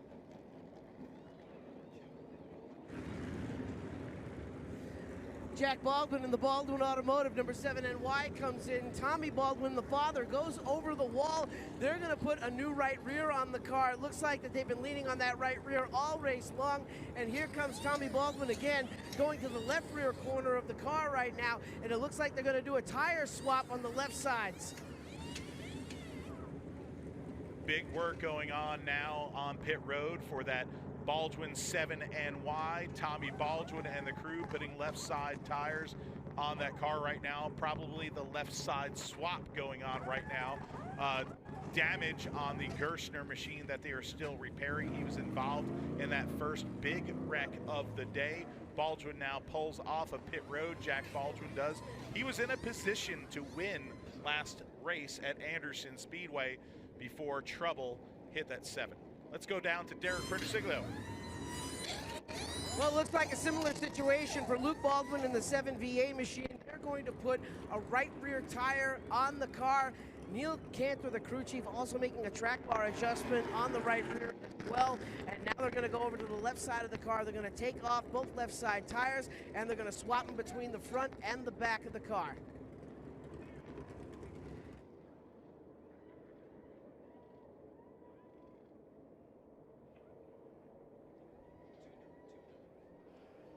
We're going to talk to another driver within our Racing Electronics Race Communication. Ryan Newman, you have moved up through the field, knocking on the door there for the top 5 prior to this caution. You stayed out. What was the choice there? What were you thinking? Honestly, I don't know that we were thinking about it, but I don't know that it's kind of a split decision. I think, we're going to have a fuel stop here, and then I think it's just a matter of how you get your tires lined up for the last go. And we don't know if that last go is going to be 50 laps from 75 on or what. So we're just going to ride it out here and play the strategy for where we're at. I mean, obviously the leader stayed out, so Silk's got a lot of experience. We'll see what happens here. Ryan, you told me this week you love this racetrack, and your car looks pretty good right now. How does it feel in the cockpit of that race car? Just a touch too free. If I was a little bit tighter, I could be a good bit faster and be able to pass a little bit easier. So we'll see if we can get that adjusted into our next stop here. Ryan, at the end of this one, you could be crowned a king and grab a cold one out of the shitty coolers there that you have in your hauler. So good luck the rest of the way. Okay, that's the plan. Ryan Newman, right now, looking good so far here today at South Boston Speedway. Well, for you folks watching at home, you saw a lot of action on pit road right before the break that we are going to have. Just for note takers, the 60 of Matt Hirschman and the 04 of Brandon Ward and the number 7, the second place competitor of Luke Baldwin, all came down to take tire. Let's go down to Derek to find out more about what's going on down there. Derek? Well, a lot of the front runners came in for a tire. We saw Luke Baldwin and Jack Baldwin come in for a brand new right rear tire. So did Carson Lofton in the number 23. Matt Hirschman also came in, but he did not take any tires whatsoever. They're trying to save their tires for more at the end of the race. Dennis Duffy, the crew chief, just made a track bar adjustment on the 60 and sent it back out on the track. Interesting strategy today for sure. I kind of like this move. And there is the backup Citrus Safe Grill Cleaners Choose Cone. We got one wrecked. Rest in peace. Back at Florence Motor Speedway. We expect a new one to be fabbed up and get painted and get ready for our next event at Rougemont, North Carolina. The Rumble at Rougemont, Orange County Speedway. That'll be on April 5th. But everybody getting to choose inside or out at the Choose Cone. And we thank you to Citrus Safe for actually providing that Choose Cone, for being a big supporter here. By the way, I was texting with Tommy Lancaster from Citrus Safe Grill Cleaners earlier, and he said, listen, I want to remind you that my history with Burt Myers started right here at South Boston Speedway 14 years ago. That was the Citrus Safe relationship. Burt had broke his ribs the day before in a super modified race at Ace. He was watching Lee Jeffries run his car. They were sitting in a suite, and they talked about Citrus Safe sponsoring Burt Myers, and that's how it all began. And let me tell you something. If you want a great grill cleaner, use Citrus Safe. Home Depot, Walmart, Lowe's, you name it, you can find it around America. So we had that interesting strategy, Bob, of a few drivers dipping down at pit road to get their tire early, okay? That's going to be important because they'll get track position later in the race when everybody else does. Another part of the strategy that's interesting here is Ron Silk, your leader. At the Citrus Safe Choose Cone, he chose the outside groove. Yeah, I'd be a little bit worried about Kopchik. He can be aggressive, and he's got a good race car here today, and he's going to know it's easier to be out front and in control of this field when that next stage break or the fuel stop window actually happens. Green flag back out. Silk able to take that top spot. Bailey and Kopchik battle for second. Bryce Bailey gets kind of moved up the hill there off of turn number 2. He fights hard on the outside, trying to keep pace with Kopchik. Here comes Ryan Newman down the front straightaway. Newman looking for the 3 spot underneath Bailey. Ryan Newman is there. He's got a very fast race car. That's a PSR machine, and it is hooked up here today. McCarthy there looking good as well, but we keep our eyes peeled on the battle for third. Newman on the inside, and Bryce Bailey, his best run of the season. He noted that during our interview with him early in this race. He said, this car is a lot better than the initial 2 races of the season. He's been fast all weekend long, led the first practice, led the second practice, qualified real well. The funny moment, though, in that first practice, he went out there, put a P1 on the board, and then backed her in the fence. And I said, hey, Bryce, did you find your edge? He's like, oh, yeah. Yeah, he definitely found his edge and more, but no damage to that race car. But Newman, I think, has got one of the best pieces in the field right now. You can see how good he is hooked up at the bottom. And then a little bit back further in the field, here comes Newman again. Just as we were going to go someplace else to show you what's going on. Newman is there. Newman trying to move to third on Bryce Bailey. They're locked into a battle. Behind that, you see Luke Baldwin charging back after pitting on that last caution. Luke Baldwin moving through the field. Incredible performance by the defending winner here of this race. Baldwin already up to 6th in this race after the pit stop. Newman up to the 3rd spot. Bailey back to 4th. Look at Baldwin. Jimmy Wallace in 5th. Jimmy Wallace, there's Baldwin charging through the field. Carter McMurray as well is in the top 10 after being involved in that accident before. And Eddie McCarthy, the surprise guy in the top 10. Love it for that New Jersey driver looking to the inside of Carter McMurray. Yeah, McMurray, not much damage after that incident in turn number 2. And the rookie, the 14-year-old, listen, he went from a Legends car to a modified. And you can say the horsepower to weight ratio similar. Yep. Obviously a lot different race car, but similar. Maybe that's what has allowed him to adapt to these modifieds so quickly. McCarthy, hard-nosed veteran of the New Jersey speed scene, in the top 10 here in the King of the Modifieds. That's an impressive run for that 20. Absolutely is, Bob. Some surprises in the top 10 right now. The King of the Modifieds in front of that, a few spots in front of that, is the black and silver 21 of Jimmy Wallace. If you would have told me that Jimmy Wallace would start start near the rear and be in the top 10 right now. I'd say I don't think there's a chance, but he's got Lee Pulliam helping him out here this weekend as well.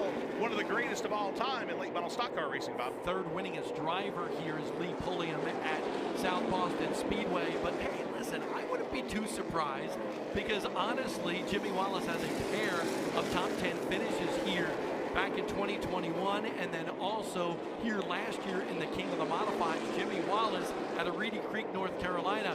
He was helping us out with that Evans car yesterday as well. That's a story for another time, but Jimmy, you know, part of that RCR Engines, you know, business, and he ECR, knows, yep. ECR, sorry, yes, ECR Engines, and Jimmy knows a thing or two about these modifieds and loves coming here and running with the Smart Tour. Yeah, he's a guy that's been a late model veteran, won a lot of races in late models actually, and he's just one of the steady veterans here in this series. Kind of what, I don't want to say a calming presence, but you need those veteran guys that show up and race in your series, and Jimmy is one of those guys that he just looks like a tough SOB when you see him, right? In pictures and videos, he just looks mean, but he's one of the nicest guys in the pit area. Well, he's not being too nice right now. He's on the back bumper of Bryce Bailey's car, and man, he's coming with fury. Best run of the season for Jimmy Wallace, but again, I don't think it was a surprise. 2 top 10 finishes here, top 10 last year. Okay, so he finished 8th. So Jimmy learned a little bit. So last week he was running his teammate Jason Tuttero's car. Got things back together with his car. He's having a great run so far today. Slate Myers is in the wall in turn number 3 and 4. The yellow flag is out.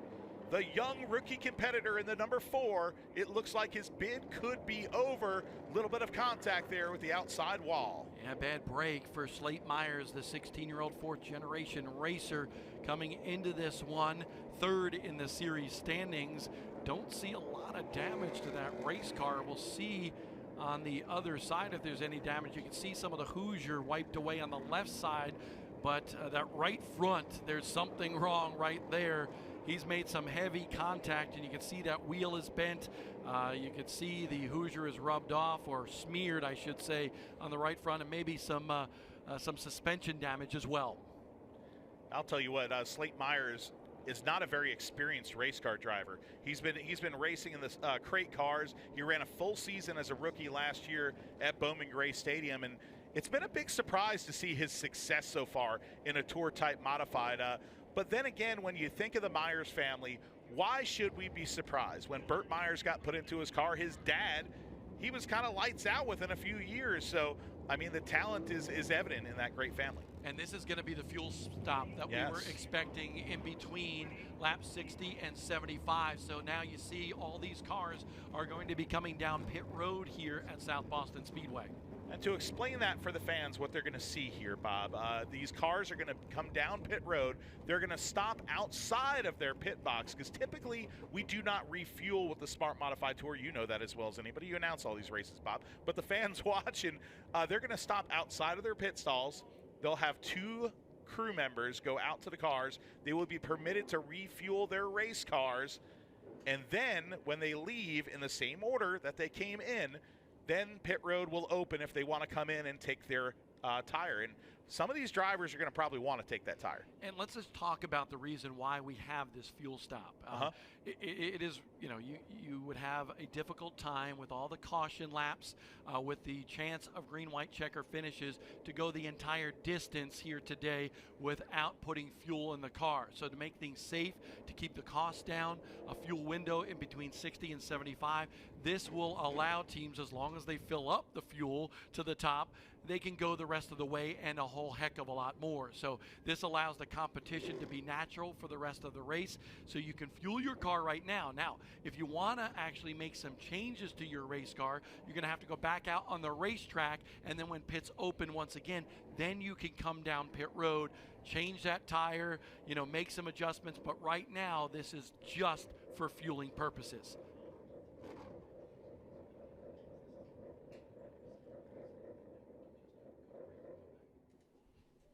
So as these cars get fueled here, the teams will be unleashed in just a second here, and they'll fill up the fuel on these race cars, and then they will come out on the racetrack and have the possibility of pitting once again. What a beautiful shot. Beautiful day here in South Boston, Virginia.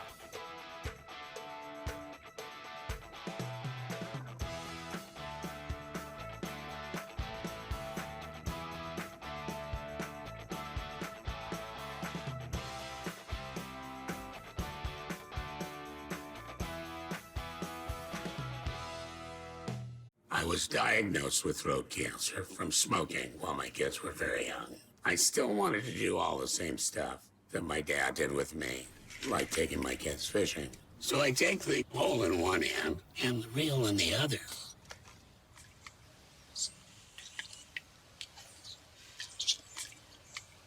I still haven't figured out how to have a conversation and fish at the same time. You can quit. For free help, visit cdc.gov/tips.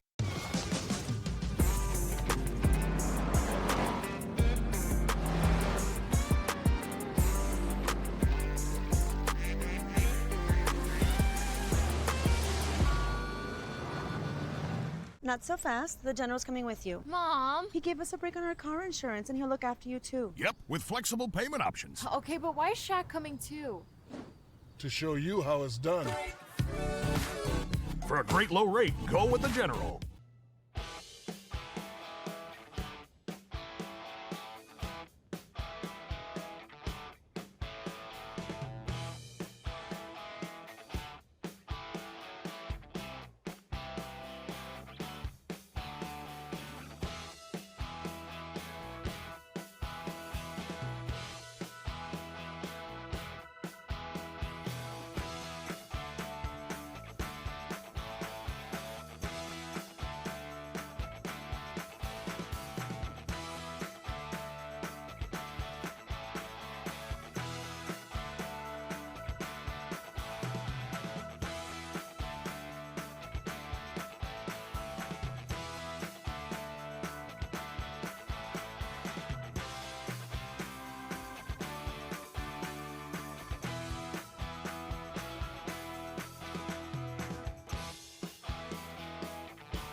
I was diagnosed with throat cancer from smoking while my kids were very young. I still wanted to do all the same stuff that my dad did with me, like taking my kids fishing. So I take the pole in one hand and the reel in the other.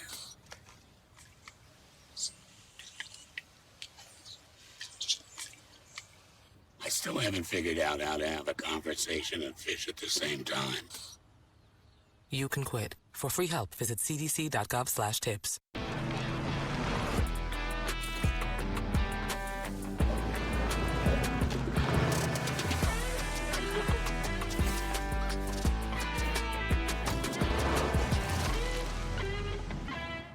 Stuck at the DMV, and I think I'm late on my car insurance. Good thing the General gives you a break with flexible payment options. Let's get you a break while you wait. What is this place? This is our DMVIP. Vending machine charcuterie. Ooh. For a great low rate, go with the General.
the run by that gentleman right there, Jimmy Wallace, independent runner out of Reedy Creek, North Carolina, running 5th at the time of this fuel break here during the King of the Modifieds at South Boston Speedway. Let's go in car with Jimmy Wallace. Jimmy, what a run, man, so far in 5th. How does she feel? Man, I'm telling you, the car is really good. I gotta thank Lee Pulliam. He's worked on it this weekend for me, and it really got me tuned up. So just tell him what he can do. We have a little bit more time. But no, the car's real good. Right there, we elected not to come get our tire right there, so it gave us some track position. And, passed up the 10th, and just been kind of biding our time. And if we can't get this Carolina Drilling Chevrolet up front.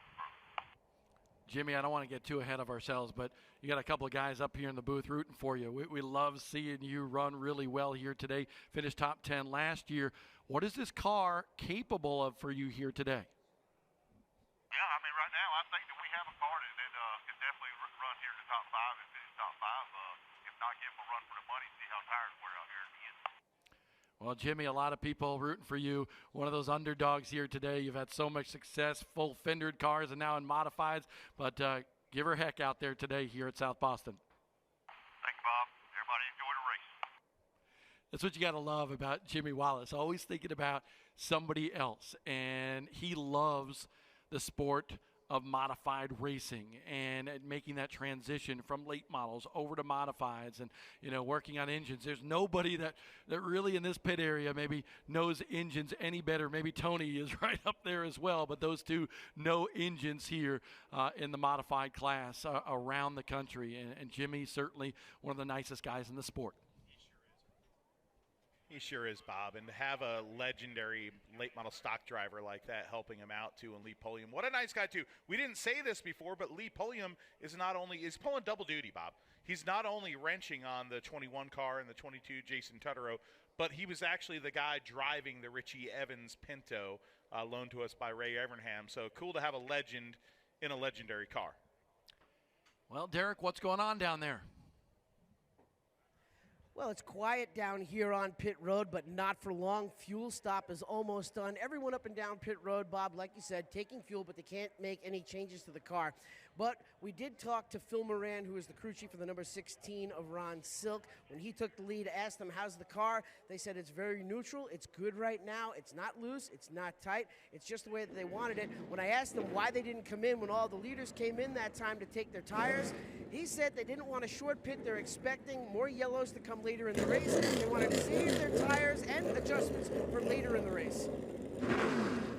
I think it's going to be interesting now to see that strategy unfold because, if you come in now, that's, you might as well have came in at 55.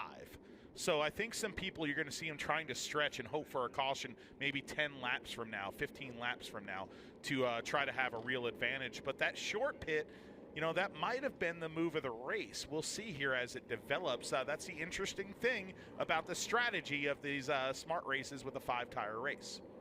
Point leader Jake Crum right now running in 10th. Jake, you've had some success here at South Boston Speedway. How does that car feel right now?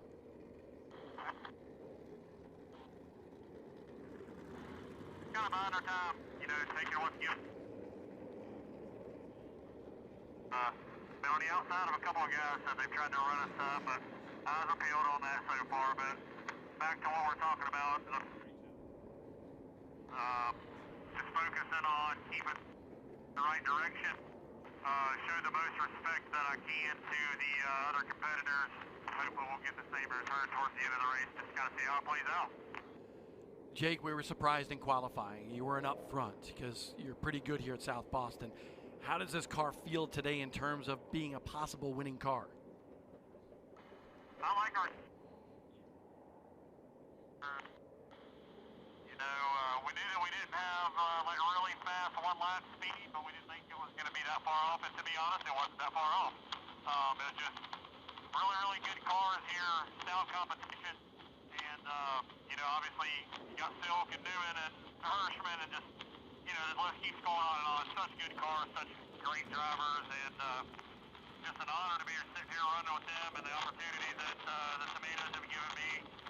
And Battery Toyota is just second to none, so just super thankful. Jake, good luck the rest of the race. Appreciate it. Jake Crum in that 10th spot right now. And by the way, right before the green flag flew here today, both you and me just got a text from Jimmy Blewett. Yes. Who's looking pretty good, by the way. He is. And he's giving us the sign. He's like, I'll be back. And we are looking forward to Showtime being back. Such an exciting time last year when he ran full-time with the Smart Modified Tour. And Jimmy is one of the best racing families in all of modified racing. And we're looking forward to him being back with us at some point. You talked to him and had the story on Flow about what he's going through, and it's an ordeal. And right now he's sitting out of racing, but we cannot wait to see Jimmy back here in a modified. Yeah, health issues, some intestinal surgeries, and he's going to be sitting out for the season. And, of course, that gives up the seat of that number 99 famed car from the Tomeno family, and that gives the seat to Jake Crum. But it'll be good to see him back. He will be back. James, his son, is going to be racing at Bridgeport, New Egypt on the dirt and things like that, and some at Wall Stadium. You can't keep the Blewetts away from racing. He wants to be back here too because he's never competed in a King of the Modifieds. Last year he did not make the start because of trouble on his race car. But Bob, action back on pit road. Yeah, we have Steven Kopchick in, so is Ryan Newman. Bryce Bailey is coming down pit road, as well as I believe it was Carter McMurray in that Bass Pro Shops number 40 as well. So Silk on pit road. They're going to come down and take the rubber, get ready for the end of the race. Still plenty of time to go in this one. Still 53 laps left in this 125 lap race that makes up the King of the Modifieds. And there you see some of the cars stopped. That's on the backstretch, I believe. Yes, Steven Kopchick is pitted back there in that number 1 machine. Here on the front stretch, at our vantage point, we see a lot of other people as well. Down to Derek.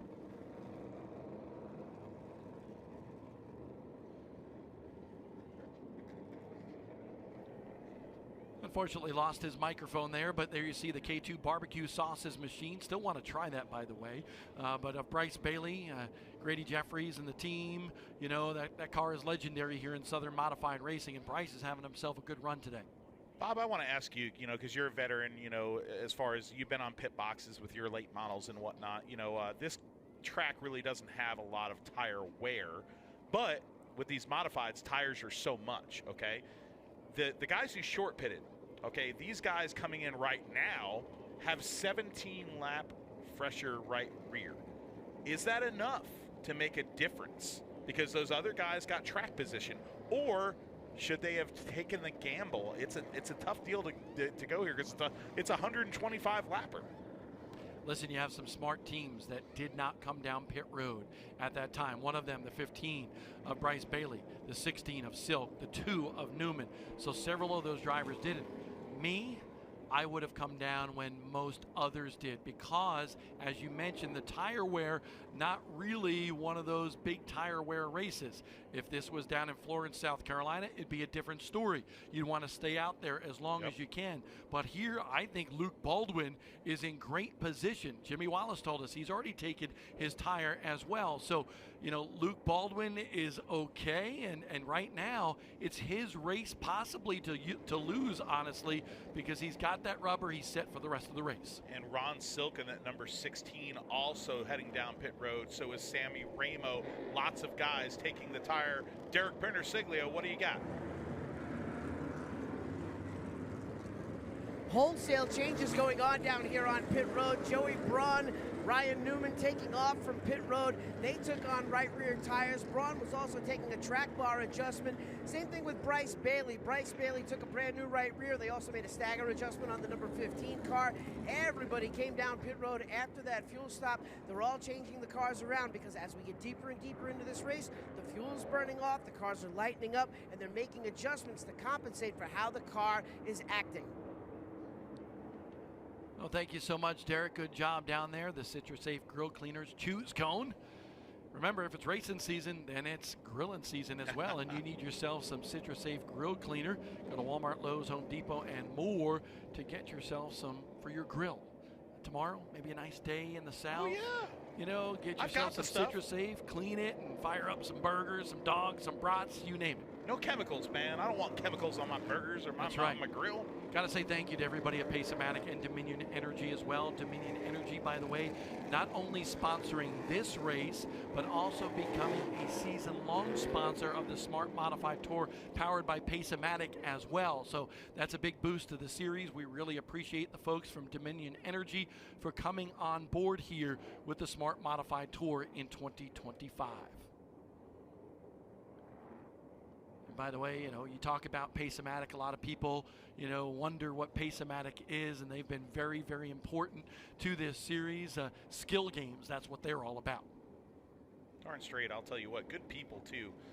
Great to see Mike Pace at the Anderson race bring his giant truck to pace the field, and we miss him today not being here with us. He's a big modified fan.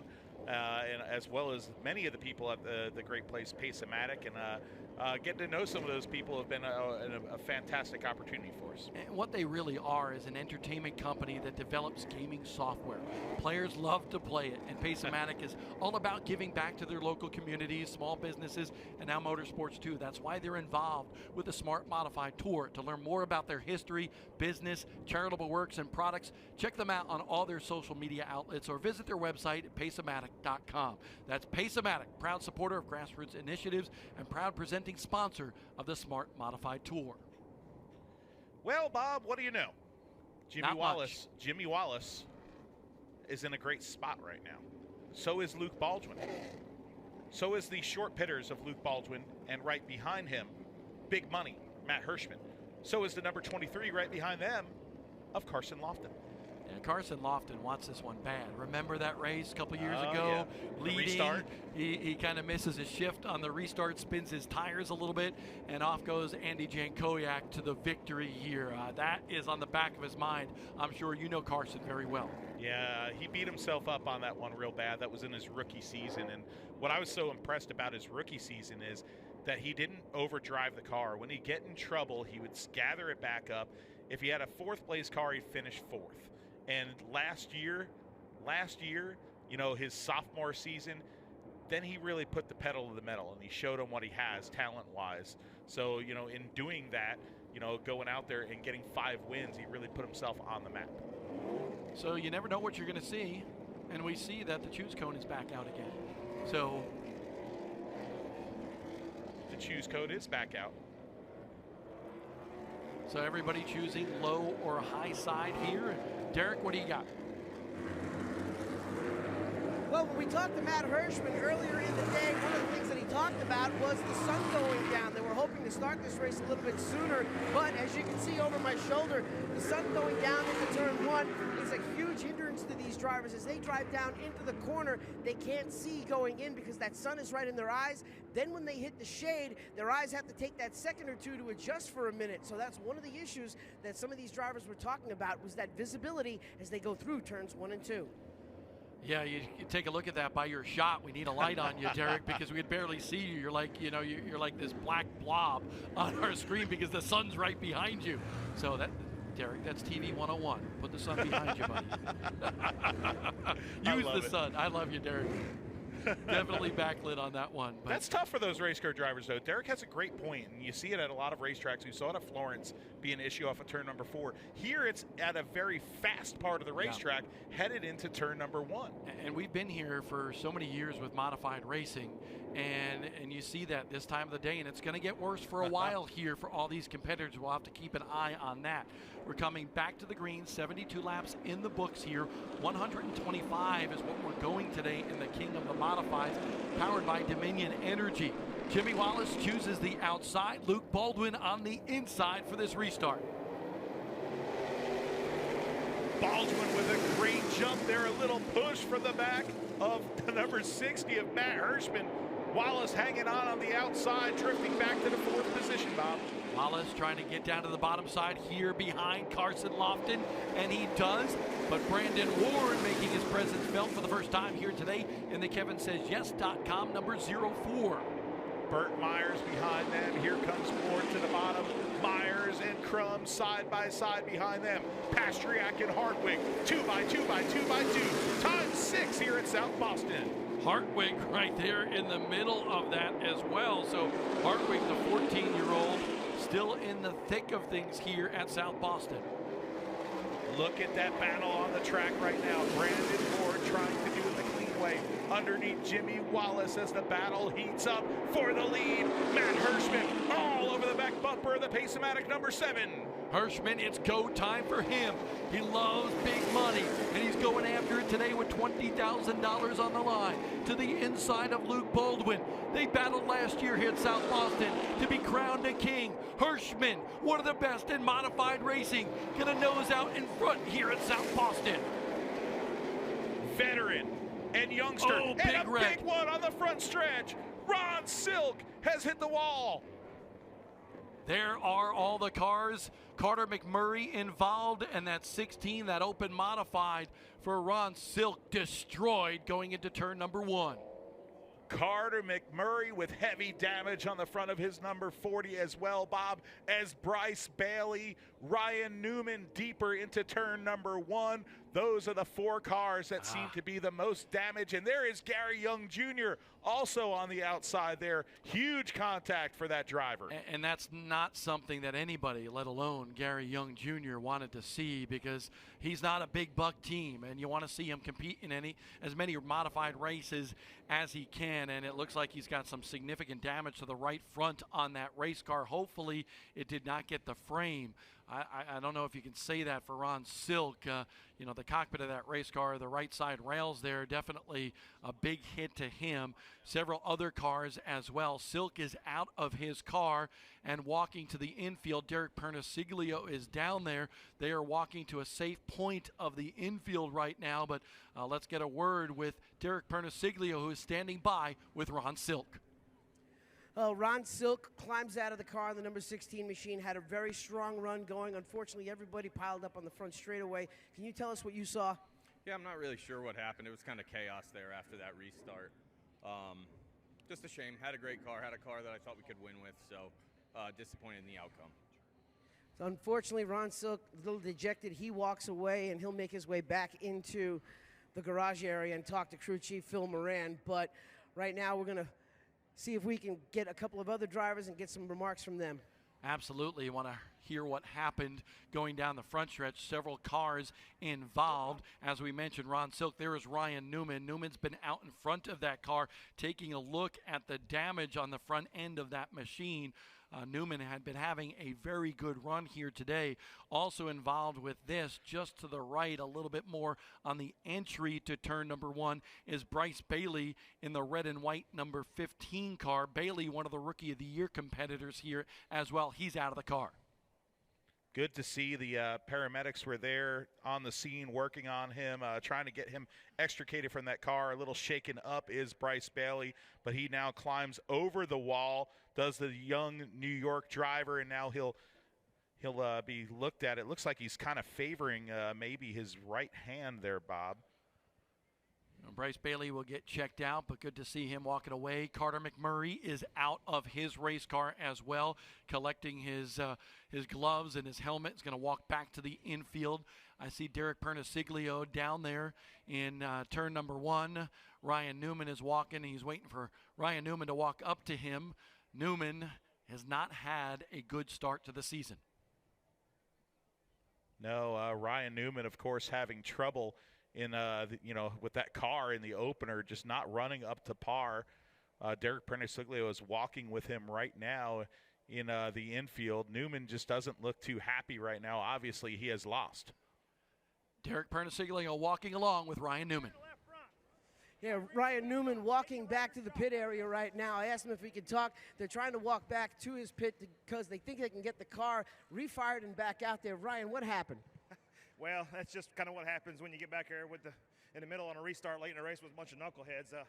Something happened where they got jumbled up off of 4, and one guy came across everybody's nose wide open, and it is what it is. We probably shouldn't have been back there. Should have had a better strategy, but I think we can get it fixed. I think we can put some tires on it. I just didn't want to drive it all the way back, dragging the frame. It's got a flat left front and a flat right rear. Was the sun a factor going into turn 1 with the visibility? I'm sure he's got a sun, but I don't think that was a problem. Ryan Newman talking a little bit of smack down here, and yeah, we've got A wild moment happening on pit road, but boy, it's been crazy down here. But just to follow up also on Bryce Bailey in the number 15, he was able to crawl out of the car under his own power, talk to one of the crew members. They're checking him out in the ambulance right now. He says he may have aggravated his left wrist a little bit, so a little bit of soreness in Bryce Bailey's left wrist. So once we find out more of an update, we'll get that to you. Thank you so much, Derek. Good interview with Ryan Newman down there. And you got to love the passion of Ryan Newman. Listen, he's won the Daytona 500. He's won the Brickyard 400, but he's mad right now. And he's got a right to be mad, honestly, because he's got a wrecked race car and he's battling for a championship. And he's a racer, Bob. I mean, that's what I love about Ryan Newman. You would think, why is a Daytona 500, racer doing this? He wants to win. I don't care if he's racing go-karts or lawnmowers. Let's take a look at what happened as Ryan Newman is working with his team, Randy Renfro, and the team down there. Let's take a look at what we can see happened here. And you see Jimmy Wallace get way up the racetrack and slow down a bunch of people. Gary Young Jr. came in there like, wow, and really never lifted, got into a bunch of different people. So I'm sure Gary Young Jr. trying to get ahead of people and take advantage of a situation. But I want to look at that one again because he never took his foot off the gas. Ryan Newman now getting back into the car, and he was upset. Now I know, Bob, why he was upset, because that looked like a wreck that maybe didn't have to happen because they were checking up there for the 21, and then some people got run over. Watch the orange car come in here at the back of this picture. Ryan Newman's the blue car. Watch Gary Young way down below and runs right into Ryan Newman. So there, that's one of those situations there with a lot happening in front.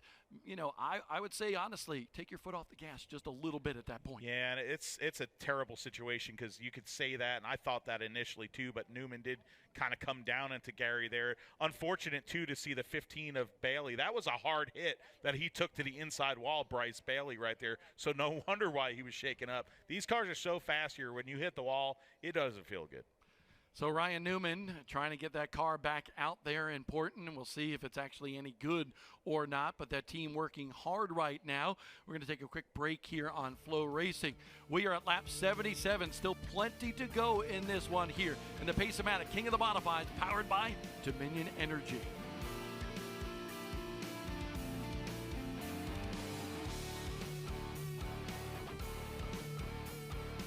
Okay, ready? One more. 1, 2, and 3. Cute. Not so fast. The general's coming with you. Mom. He gave us a break on our car insurance, and he'll look after you, too. Yep, with flexible payment options for new drivers. Okay, but why is Shaq coming too? To show you how it's... For a great low rate, go with the General. My name is Roosevelt. I always thought that cigarette smoking just messed up your lungs. I never thought that at only 45 would give me a heart attack. I never thought that it would stop me from playing basketball with my kids. Never thought that it would give me a scar like this. And I never thought that it would change my life forever. My tip is, do your heart a favor and quit now. You can quit. For free help, visit cdc.gov/tips.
I used to smoke when I felt sad or down. I worried about how quitting smoking might affect my mood. But since I quit, I feel so much happier. My tip is, there is life after cigarettes, and it may be better than you ever thought it could be. You can quit. For free help, visit cdc.gov/tips. Not so fast. The general's coming with you. Mom! He gave us a break on our car insurance, and he'll look after you, too. Yep, with flexible payment options. Okay, but why is Shaq coming too? To show you how it's done. For a great low rate, go with the General.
URW race day here at South Boston Speedway. I am Bob Dillner, Matthew Dillner in the booth with me as well. Derek Penosiglio on pit road. You're live on Flow Racing. We are under red flag conditions during the Pace-O-Matic King of the Modifieds, powered by Dominion Energy.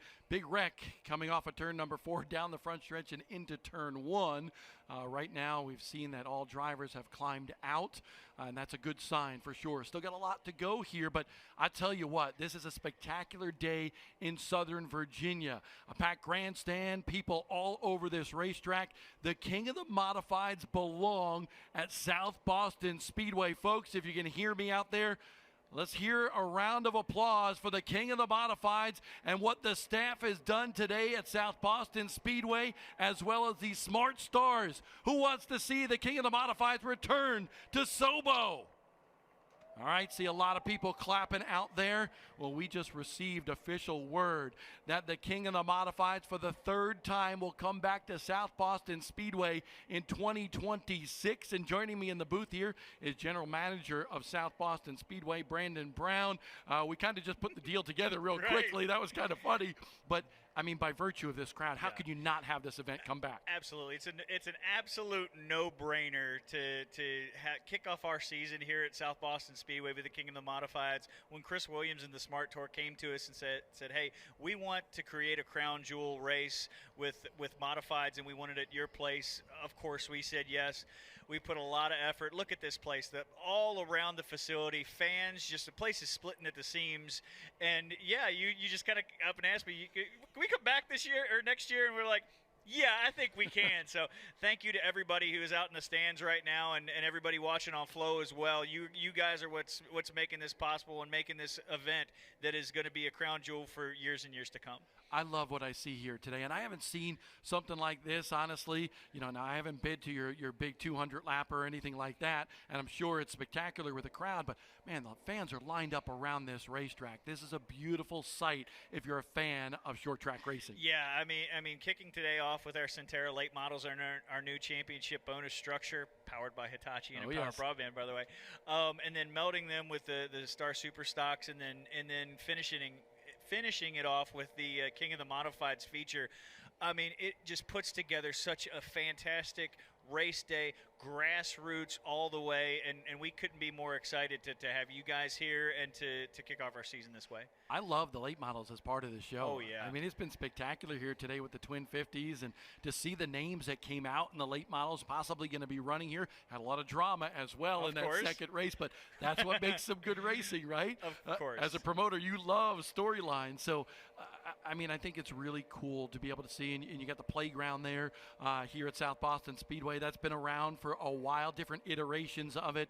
But, you know, what Kathy started, what Chase continued, and you continue that here, South Boston Speedway. And I tell you this, not to say this while I'm standing next to you in the booth, but really, every time we come here, I talk to my wife about it. I said, I love going to South Boston. Beautiful facility, great amenities for the fans, and you just keep on building. What's next for South Boston Speedway? I don't want to know. Oh, my gosh. Well, we're going to focus on our next race after this one's done. But with say, for example, with the partnership that we've got with Hitachi Energy and Empower Broadband, we wanted to bring an elite field of late models here, and I believe that we've done that so far. We've got a lot of great energy. People like Bobby McCarty and Mark Wirtz coming, from hours and hours away. Carter Langley, our former champion, surprising us at the last minute coming in here, and people expressing that they want to run here for a track championship, for the incentives that we provided, and also wanting to make this a track that we can crown a national champion at as well.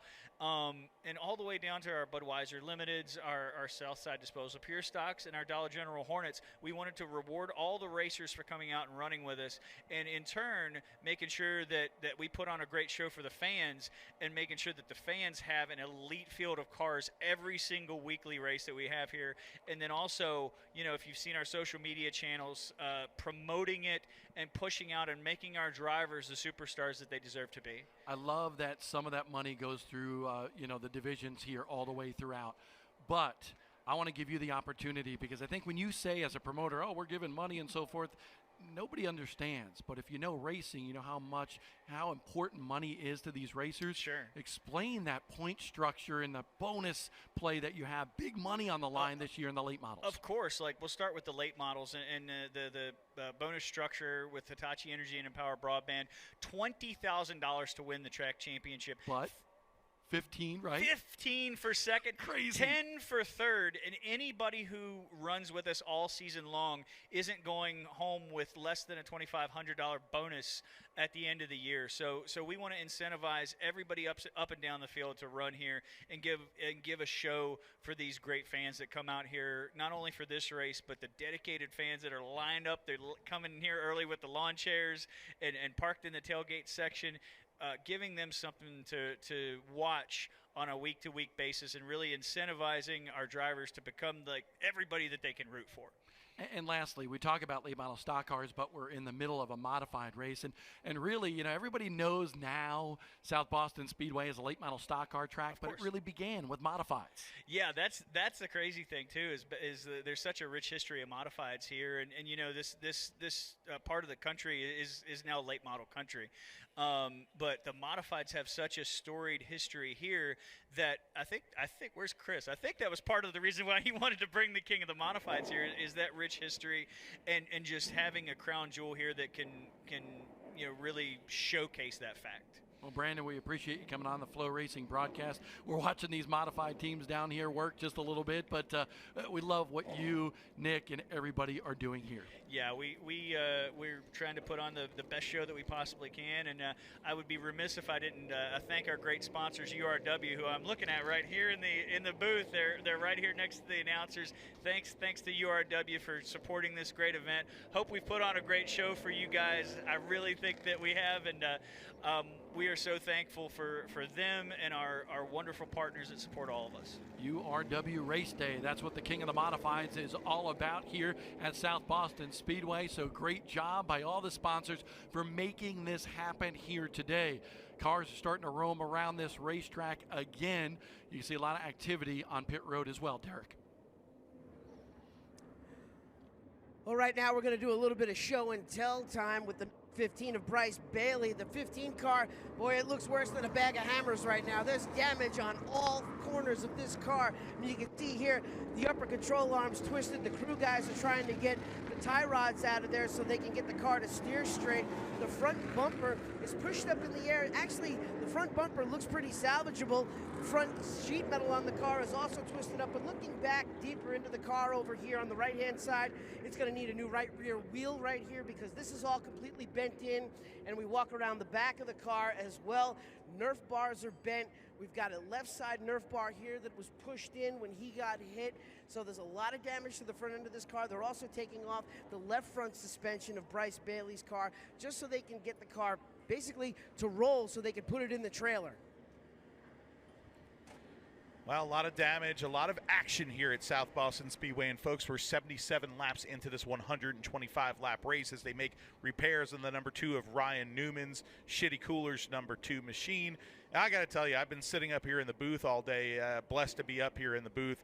But I just love the fact that I just looked over about 5 minutes ago, and I saw my brother Bob facilitate a deal, okay? Sometimes when you make a deal in business, you got prime rib in front of you. Sometimes some Captain's wafers, maybe a few beverages. He just looked over his shoulder and was like, hey, guys, are we going to make this happen? And then boom, bada bing, bada boom, a deal happened, and we have the King of the Modifieds 3 next year at South Boston Speedway. And I got to tell you, I feel like Ric Flair up here, man. I got a little bounce in my step. Woo! Because the King of the Modifieds is back in 2026, and it's going to be better than ever. Yeah, I'm excited about it.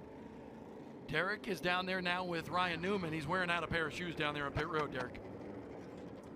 Well, Ryan Newman and the Renfro Motorsports crew going to work on this number 2 machine, and it looks like they've got the car almost ready to go back out there on the track. They had the toe plates out. They were doing the front end toe on the car. They're also doing an adjustment with the front tie rod, also getting the tracking straight on that car as well. They did a lot of the fixes. A lot of the cosmetic stuff was really not that bad. They just had to get some of the suspension fixed and get new tires put on it so they can have some straight wheels, and it looks like Ryan Newman is going to have the opportunity to rejoin this field.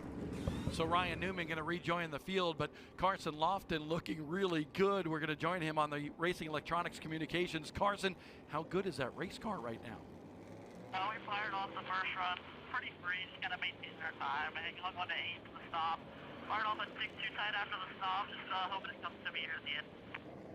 What are you thinking right now? You gave us the status report, but what is your heart and your head telling you in terms of your chances late in this race? I like my chances a lot. I think we're sitting in a pretty good spot. These 2 in front of me are really good, so we're giving all I got, and hopefully end up a victory lane. You came close a couple years ago. Second place run here. Is that in the back of your mind and going after a win at a track that your dad has won at? For sure. This place is awesome. This race is really prestigious, so we're giving our all here. Good luck, Carson. Hey, Bob. Carson Lofton, his dad won the Smart Modified Tour race here a couple of years ago. Jimmy Wallace back on pit road. We saw he was sort of involved with that mishap, at least the trigger of it.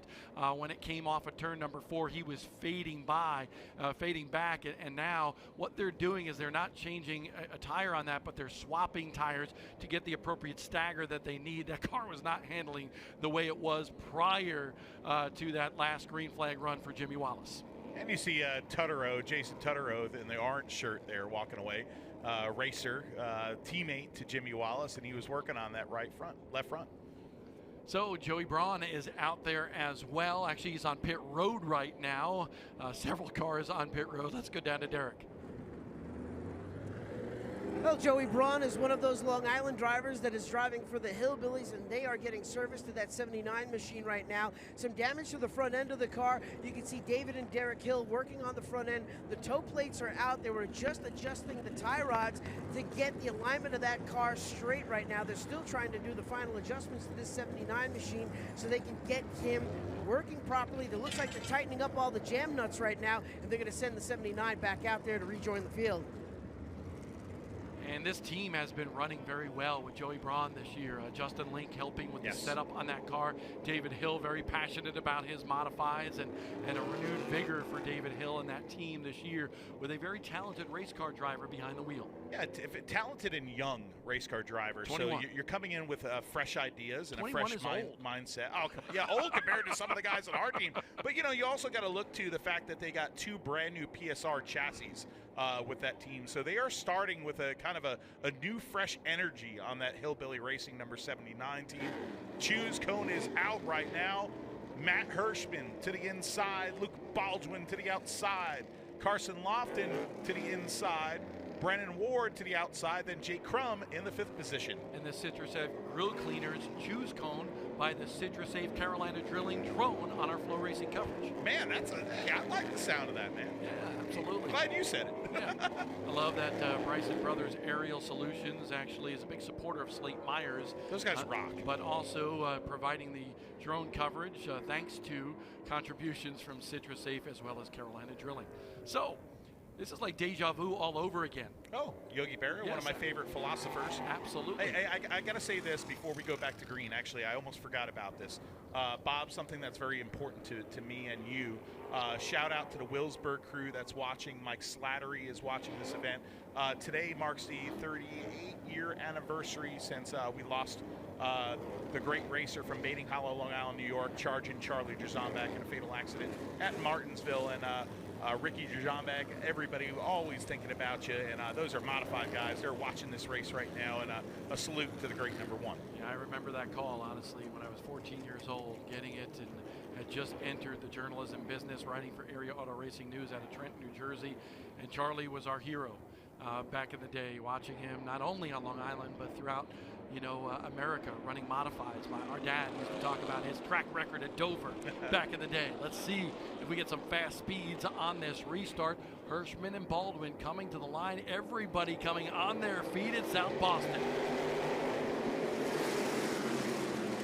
The earth rumbles again from the sound of the modifieds in front of this packed crowd at South Boston. Matt Hirschman to the lead now. Carson Lofton trying to hang on for 3rd position with Brandon Ward right behind. Ward was charging hard, now going to the bottom. Here comes Burt Myers as well in that CitraSafe number 1 with Pinnacle Financial on the side of that race car as well. Crum is right there as well, the point leader in the 99. Side by side is Crum on the inside. Myers on the outside. Haven't talked much about the great Burt Myers yet, but we're talking about him now here in the King of the Modifieds. Coming to lap 80. Big battle on the racetrack for P number 5. Burt Myers has never finished outside the top 7 here in a Smart Modified Tour race. He's the winner in the most recent race back in October in the battle at Sobo. Look at Paulie Hartwig, the 14-year-old in the 73, rebounding with Jack Baldwin, and they rub Nerf bars on the straightaway. Paulie Hartwig has been involved in some incidents today. He's kind of like the pinball wizard, but I'll tell you what, the 14-year-old is showing a little bit of moxie too. Pastriak made a little contact with him 2 laps before that. Now Pastriak to the inside of the 14-year-old driver coming out of turn number 2. How fitting is it that a Pastriak is racing the King of the Modifieds? Chris Pastriak, he is so strong. His uncle Carl for so long. And Charlie, his dad as well. There's Baldwin going after the number 1 of Burt Myers. Hartwig behind that, and Kopchik is back in the fray as well to the inside of the blue 5 of Pastriak. Kopchik coming in the last big round of pit stops. Yellow. He has some fresher tires. Jimmy Wallace has spun on the front stretch, Bob. So Jimmy Wallace on the front stretch, goes around, came down pit road, trying to come back through the field, and now has brought out the caution on the front stretch here. There is the number 21 Barrier Farms Carolina drilling machine. Big damage, Bob, on the front of that number 21 for Jimmy Wallace. His Cinderella story not ending well as Jeremy Gershner, who came back from a lot of injuries to get a win at Caraway just a week ago, climbing out of his number 55 family-owned machine. After being caught up in that incident, he is up in turn number 3 and turn number 4 right now, smack in the middle. And the tow trucks are now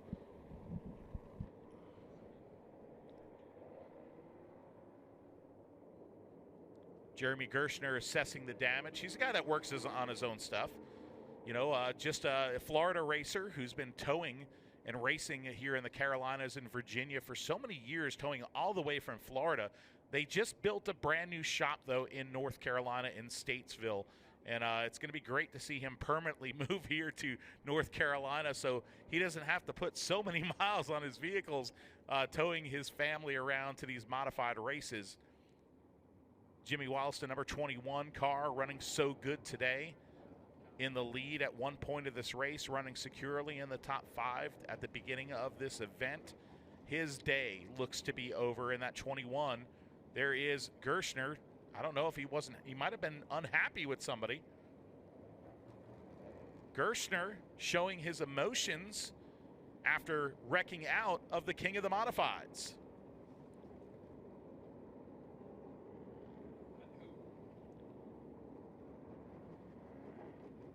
Gershner right now looking at the damage. Let's take a look at the interaction and what happened here. Jeremy Gershner looking at the damage, and then he looks down and he points at Daniel Yates, says, "What are you doing, Daniel Yates?" Not happy with the driver of the number 18. So Burt Myers running in the 6th spot right now. Let's go to the Racing Electronics Communications. Burt Myers steadily moving your way through the field. What you thinking right now here with still plenty of time to go? Yeah, there's still a lot of laps left here. I'm just trying not to push too hard, but at the same time, you can't ride it out here. This is a track where you've got to be pleasantly persistent and get what you can when you can. So we've made a steady climb here. Hopefully we can keep it going. What do you think about your race car? Is it good enough to challenge the likes of Hershey and Baldwin today? Keep your eyes peeled, I'll let you know. 10-4. Hey, I can't let you go because we're still under caution here without talking about next week. We're all going to be Burt Myers fans next week as you run in the NASCAR Cup Series, the Paperclip of Martinsville. How much are you looking forward to that, dude? Super excited about it. Going to get some film time on Wednesday. I'm going tomorrow to the Cup shop to check off some boxes. So we're excited to see what we can do next weekend. Good luck on trying to become a king today here at South Boston. Thanks, guys.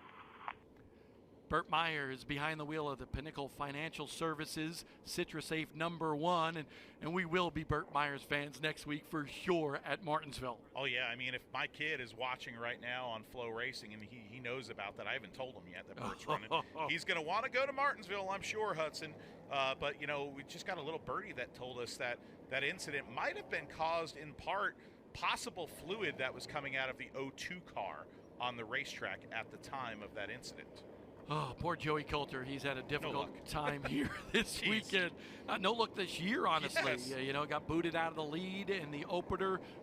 Probably was going to go to victory lane, but who knows? We still got plenty of time to go in this one as the sun sets off of turn #1 here at South Boston Speedway in Southern Virginia.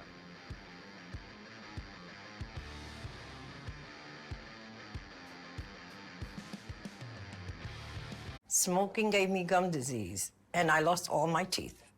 Here's my tip. You might think quitting feels like pulling teeth. Trust me, it's not even close. You can quit. For free help, visit cdc.gov/tips.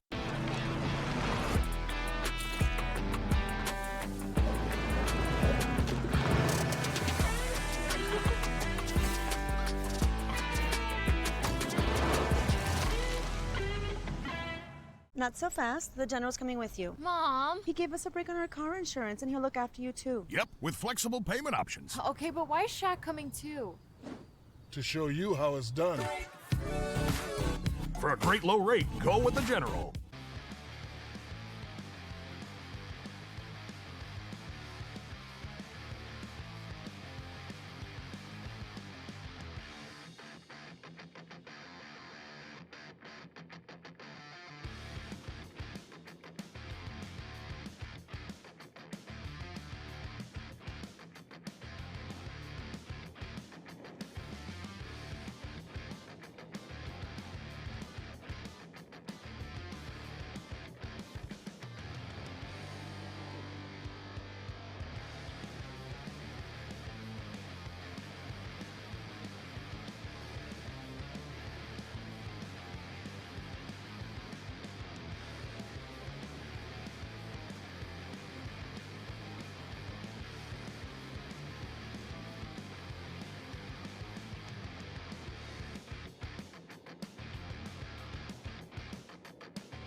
Back live at South Boston Speedway for the second annual King of the Modifieds for the Smart Modified Tour. Dennis Duffy is the crew chief for your leader, Matt Hirschman. We know Matt doesn't talk very much on the radio, but the car's been consistent all day. Has he said anything to you? Nope, the car really hasn't wavered all day. We just solidified that on the pit stop, and we're just looking for a nice green run here to the checkers. Has the car, like you said, you're looking for that long green flag run, but what if we get a couple of caution flags? Can he still manage the car through some short runs? I think he can. The only thing with that is you get more heat cycles in the tires, and it gets a little more slippery for him. That's Dennis Duffy, the crew chief for the number 60 of Matt Hirschman. They're hoping to come home today with a win. Matt Hirschman hoping for his second Smart Modified win here at South Boston Speedway. He won back in 2022. Do you remember the first time Matt Hirschman drove to victory lane here at South Boston Speedway? No, I don't. I remember that one because it was the Flying 11 Classic, the inaugural. Yeah. I remember you and I were at his first ever modified win up at Mountain Speedway. Yeah, we were, but what are you talking about? We were also here for the 2006 Mason-Dixon Meltdown. Oh, yes! Here with the super late models and modifieds, $12,500 to win. And Matt Hirschman took the checkered flag. That was his first victory here at South Boston. Tom Mabry and myself promoting that event back in the day. So I've always loved South Boston Speedway, and that was a heck of a show that weekend. Man, you brought back some great memories there. Good T-shirts too. You know, yeah. It's Dale true. Averill doing a great job Dale with those Averill T-shirts. rocks, I'll tell you that Yes, right there. There yes. is Jerry McGerstner talking about a guy that rocks. He gets it done. That guy is a hard-working guy. Cuts lawns like all week before he travels to races. What is Cherokee Underground? I wanted to know what that was. It's underground Cherokees. I guess. Okay. Well, we're my gonna best have to uneducated guess, Bob. Uneducated guess. Okay. Yes. Well, it's definitely. You're gonna get that with me. There you go. Well, he's got some damage to that race car. He's got a lot of repairs on that machine. Right now, they're just figuring out how they're going to get it in the hauler, honestly. And they need to maybe put some of the right front suspension back on that car if they can to wheel it in the hauler, which he's got one of the most unique haulers here in all of Southern Modified Racing. And real racers, too. That's what we have here in the Smart Modified Tour is a bunch of real racers that they're not helmet bag drivers, okay? So if you're watching this race and you're maybe not a modified aficionado or don't typically tune in, these are a bunch of guys that work on their own stuff and they have jobs through the week, most of these drivers. So Jeremy Gerstner is a working man. There's our Citrus Safe Carolina Drilling drone. Hi, drone. Absolutely. High above the front stretch here. You You see, trying to get the speedy dry worked in after a lot of mess was laid down here on the front stretch. Rare to get a drone shot, but a drone shot of the drone getting a shot. Yeah, that's complicated. I like that. Yeah. I like that. We're just blowing people's minds here on Flow Racing today. By the way, great job by all of our staff here today. Matt Smith and Dan and everybody doing a great job. Elgin, one of the camera operators, we've always called him Stat Boy, right? Jesse doing a good job. He's our battle cam here today. So I love having Jesse as part of our broadcast. And these guys work all over the place. Dirt, pavement, doesn't matter. They're like Paulie Hartwood. Hoppy. They'll do anything. In the TV Hoppy trailer. is making us sound as good as we can. That's a difficult task for sure. Poor but Hoppy. We've known Hoppy back from the old NASCAR Cup days and traveling the Cup Series. But now back to our roots and loving life here, talking about modifieds on Flow Racing. Kevin Hughes just keeps on blowing me up. He's watching. He's a huge fan of modified racing. And Steve Halpin. Ben Dodge, the great announcer. How's Ben doing? I know he was Ben's under doing the weather. A little bit better. Okay. So a little bit better. But he watches. If he's not announcing a race, he's watching. And I'll tell you what. I think Gadget's a little tired there on the left side. Or he's impersonating a walrus. There's Jay Havens. Poor Gadget. I'm sorry, bud. Well, Gadget's a hard-working guy, and his work will come after the race because he's the lead tech director for the series. Look at everybody down there. We caught them at the worst time. Look, he's even laughing about it. Yeah, well, they're getting texts right now that they are on camera live on Flow Racing. Oh, boy. What's the Rust-Oleum down there? A little spray paint, a little blue spray paint. Probably marking some tires, I would assume. Okay. Because we have emergency tires. Yes, we do. Change tire. You also have an emergency tire. It's a 5-tire race for these cars. This is not like your typical, if you're a Northern Whelen Modified Tour guy, where you have a lot more tires you could throw on a car. The Southern races are 5-tire races, and it makes it unique, the strategy. It also makes it affordable for some of these race teams, which makes it for good car counts at some of these races, Bob. So right now, though, resetting the deck for you, 84 laps in. We take the Citrus Safe Choose cone, and Hirschman goes to the inside. There's Honey, by the way, on the inside. Oh, Honey, that's the best nickname ever. He's the connoisseur of the cone.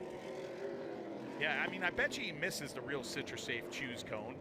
By the way, I'm just looking. You're probably wondering what the heck I was doing on my phone. Are you looking at your Sun app? I am, sort of. I'm looking at the Sun in turn 1, which can present a problem, but when it goes behind the suite, it'll be okay. The tree's over there. A few more minutes, right? But I am looking at it. We might need lights because 7:30 is sunset. Last light is 7:55. By golly. We're going to have Victory Lane in the lights, I think. We will. Victory Lane will be in the lights, I hope so, because it's going to be dark crowning a king if we don't. But I'll tell you what, not many fans have left here at South Boston Speedway because modifieds are electrifying. And I know people that watch me on Flow Racing with Bowman Gray Stadium know that I gush about these race cars, but there's a reason. They're so damn cool. Hey, Derek, what's going on with Brandon Ward? Yeah, really quick, right before we go back to green, look at the 04, the Kevin Says Yes sponsored car of Brandon Ward. He started 17th at the drop of the green and consistently chipped his way to the front of the field. Went down and talked to the crew. They said the change after the break turned that car up and it made it come alive. They put a right rear tire on it, did a stagger change, and they swapped the left side tires, and that has really made the difference for that 04. Going green off of turn number 4. This could be a pivotal restart here. A faster pace by Matt Hirschman, picking up steam a little bit. Coming off of 4, bringing Baldwin up the racetrack a little bit. They're on the gas, and Hirschman, he has the advantage in turns 1 and 2. They were on the gas. The fans were on their feet. Now here comes the run by Luke Baldwin. Baldwin to the bottom. Slight contact with Matt Hirschman coming out of turn number 4. The battle is on for the king. Was that Baldwin's one move? Unless we get another restart, because Hirschman very good. Behind that pair, side-by-side battle for third. The 23 of Carson Lofton right there battling with Brandon Ward. Lofton all sorts of sideways coming off the corner. Side by side is the youngster and the veteran. Lofton on the inside, battling hard on the outside is Ward. Give Ward the spot into turn number 3, Bob. P3 for Brandon Ward. Still a little bit further back, side by side battles right here. Burt Myers on the outside in the number 1, and Jack Baldwin in the 7 and Y. And if Baldwin gets by Burt Myers, look out.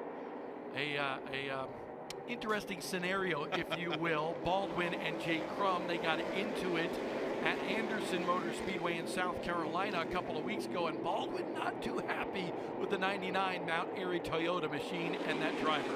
Jack Baldwin in the family-owned number 7 is on the throttle. He's a throttle stomper right now, and he's got motivation. Motivation not only to get to the front, but maybe motivation out his front windshield right now. Last week he wasn't happy with Jake Crum. Now the battle ensues behind them. Burt Myers with a mirror full of Paulie Hartwig III. Stephen Kopchick trying to get a spot on Paulie Hartwig. Hartman gets into the 73, and then incidentally into the 1 is the 73, and Burt Myers goes around. Burt Myers spins here at the King of the Modifieds, and he is one of those championship contenders. Bob, he was running in the 7th position. A little bit of a stack up there between he and Paulie Hartwig. It opened up the door for Kopchick on the bottom, and then around went the number 1 of Myers. 90 laps into the 125 lap King of the Modifieds. Caution flag is out with your leader, Matt Hirschman, 2nd place, last year's King of the Modifieds. Luke Baldwin, Brandon Ward, and Carson Lofton. Now rounding out the top 5 is Jake Crum.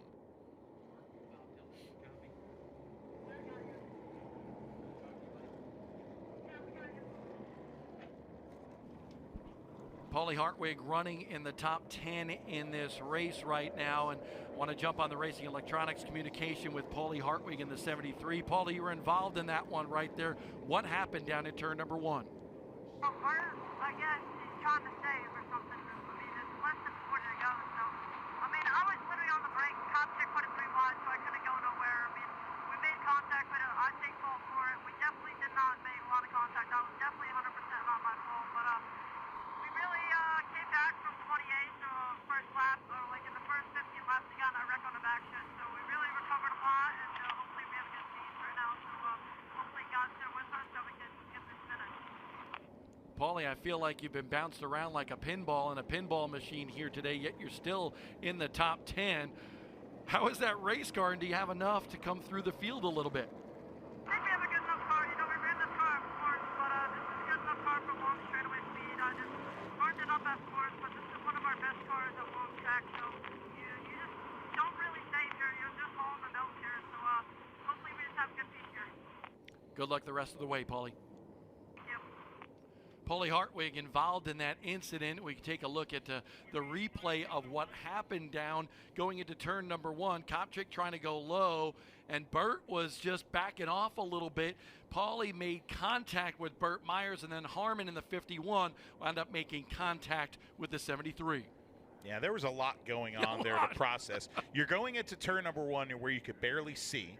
Okay, from the 73's point of view, you might have had the spotter saying Kopchick low right away because it was a late move down to the bottom.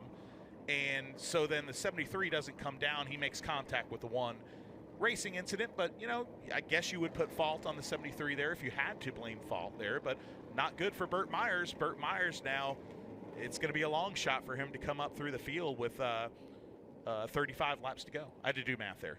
Newman, as they would say on Seinfeld. Newman's still on the lead lap.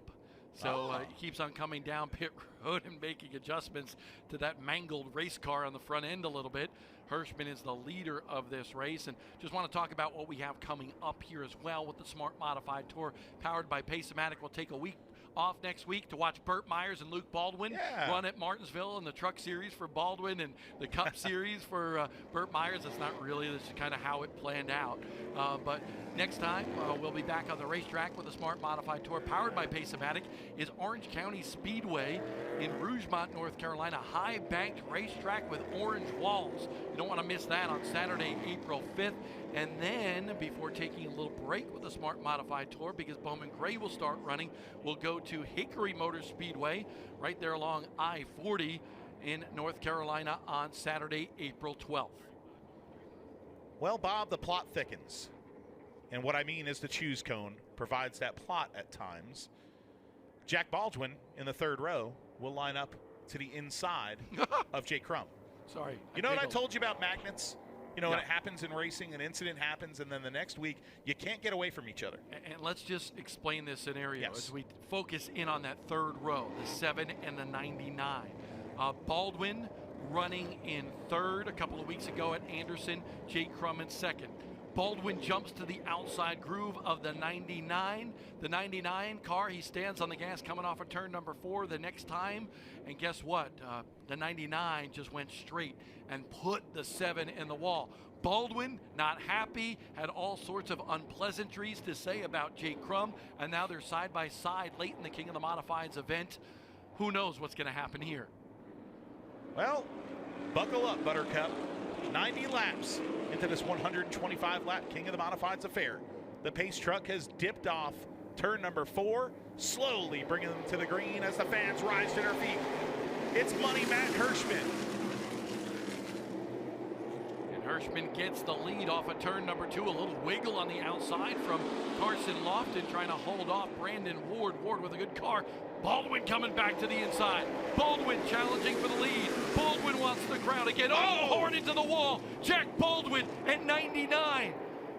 We told you that might happen, and Crum is ticked off. These are two aggressive race car drivers and drivers that have traditionally been very emotional behind the wheel. Baldwin and Crum hit the wall hard in turn number 1. Crum's out of the car. Crum going over to have a word with Jack Baldwin. Baldwin out of the car. Crum grabs a hold of Baldwin. They're going at it in turn number 1.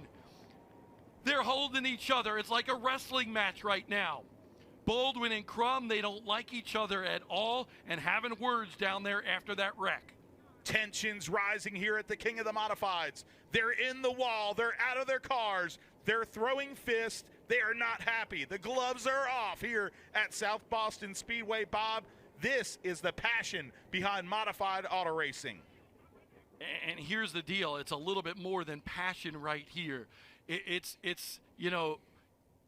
drama is really what it is, because we thought that this might happen. We haven't seen the replay right yet, but you got to wonder what happened going into turn number 1 here between those two drivers, which were honestly, Jack Baldwin was not happy with the 99. The 99, Jake Crum said, I'm sorry, but you know what? Sorry doesn't cut it in racing, so it'll be interesting to see. Let's take a look at the replay of what happened going down into turn number 1. The white car is what we're going to take a look at. The white of Jack Baldwin, the 99 of Jake Crum alongside.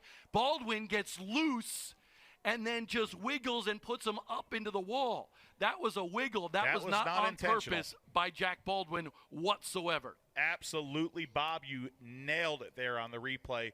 You know, you would have thought if the plot makers had their story written that was intentional, and anybody that knows racing can understand that was not. Not at all. We could take a look at it again just to show you if you were grabbing some popcorn or some drinks from the fridge and you missed it. There is Jake Crum trying to talk to Derek Perniciglio. Jake Crum says, I need a minute. Understandable, honestly, by Jake Crum, because he doesn't want to say anything bad and say something that he regrets. And still a lot of emotion going on in the infield here late in the King of the Modifieds. So I love the fact that we had that replay. And for those that are watching at home, you could see everybody in the grandstand here. I could tell you, and we could take a look at it one more time as Tommy Baldwin not happy. Yelling at some people down there. Jack Baldwin did not put the 99 in the wall in terms of being intentional. Baldwin went down into the corner, that car digging hard on the bottom, lost grip, and slid up into the 99. That's as we saw it from our replay on Flow Racing. Some tensions rising down there behind the pit wall. Tommy Baldwin not happy. Some of the Pace-O-Matic crew also there from the 7VA. Cameras watching what's going on right now.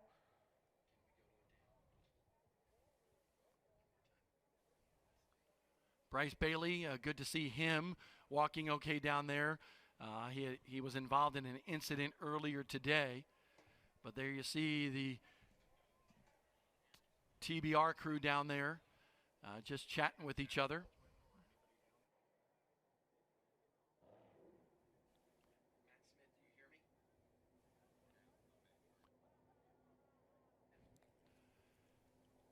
So, incident down in the corner brings out another red flag condition in this one. And smart officials are down there. Everything seems to be calmed down a little bit of emotion between Baldwin and Crum.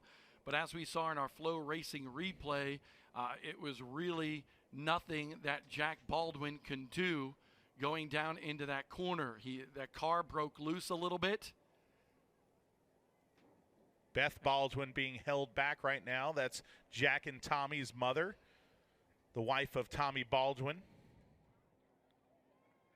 And they're cleaning up the mess in turn number 2 from this contentious incident here at South Boston at the 91 lap marker of the King of the Modifieds. This will be a headline maker for some. An incident that we might be talking about for a while. 2 families very deeply entrenched in modified racing. The Tomanos with the Jake Crum machine, and the Baldwins, longtime modified people, with the number 7 machine. And the worst part about this, both cars wrecked. A lot of money right there for sure, going out the window. Let's go down to Derek. Thanks, guys. Tommy Baldwin is in his pit area. Tensions were running high down there. Of course, everybody is upset about what happened. There was finger pointing, but Tommy, tell us what happened from your point of view. It just sucks, man. It's, unfortunately, 99 took Jack out last week, and obviously Jack got loose getting in there, and he took him out, man. I don't know if it was a left rear flat. I noticed it was a left rear flat down. Wasn't sure if that was it, but I was just trying to explain to him that, unintentional. Tensions are definitely high down here. We tried to get a word with Jake Crum. He was upset at the time. He declined an interview. He was afraid he was going to say something off color, so he wanted to cool off and let cooler heads prevail. Well, thank you, Derek, and that's the way we saw it as well. On the replay, we saw Jack Baldwin get down to the bottom, get a little wiggle, and get loose, and then by virtue of that, shot up the racetrack and into the 99.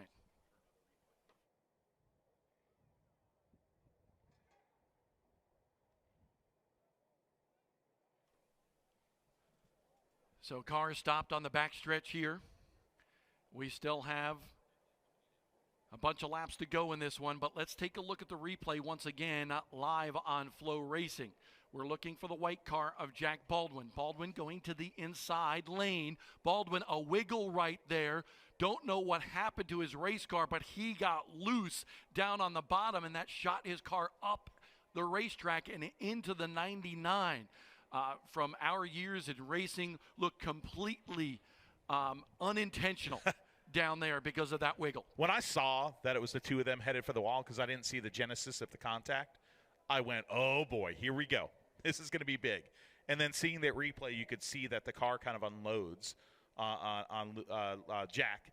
Whether it was a left rear tire going down, the thing definitely got loose on entry right there. So definitely want to see that again. I know officials are looking into it right now with the Smart Modified Tour. And, of course, the fans right now are all talking about it. So I think the thing is, I didn't see a left rear tire, but I honestly thought Jack was going to the bottom and going really far away from Crum to avoid any contact whatsoever. And that might have given him that unloaded the car and maybe gave him the little wiggle that shot him up the racetrack 100%. to try to avoid that contact as well. So we'll take a look at it one more time here to see and analyze exactly what we saw on the racetrack and try to get a slow-mo look of it as well here in a second. But those cars, everybody lined up on the backstretch, red flag conditions here. Still plenty of laps to go in this one, 34 more to go in the King of the Modifieds. And here's the replay. Watch this right here again. Baldwin on the inside. I'm looking at that left rear. There's where it wiggles. And I'm not sure if that left rear went down. Honestly, it might have looked a little bit soft as well. So maybe Tommy was right. Right now, Jake Crum is with Derek Pernasiglio. Over in the number 99 pit with Jake Crum, who was involved in the incident out there in turn number 1. Obviously, tensions were running high at the moment. You needed a minute to calm down. Can you tell us from your point of view what happened? Because we talked to Tommy Baldwin. Apparently, I don't know what happened. So I think it's very clear for all the fans who watched 2 weeks ago and then what just transpired right there. But it's fine. We'll go to work. We'll make it better. We'll come back and we'll be stronger. Jake Prum, short on words, but definitely gets his point across in that number 99 car. And I have a feeling we're going to see Jake Crum in victory lane this year with the Jamie Tomeno crew. And thanks to Jake Crum for having the word with Derek Pernasiglio down there to get his view of what happened and their thoughts going forward. Jake Crum, the point leader for the Smart Modified Tour coming into this one. And if you take a look at the points tally coming in here, it was Jake Crum over Luke Baldwin. Jake Crum out of this event, Luke Baldwin here battling for the victory. So it looks like we'll have a new point leader exiting South Boston. Still plenty of racing to come, still 34 laps to go in the King of the Modifieds. Let your friends and family know. Watch Flow Racing right now. You're going to see a dandy here at Sobo today.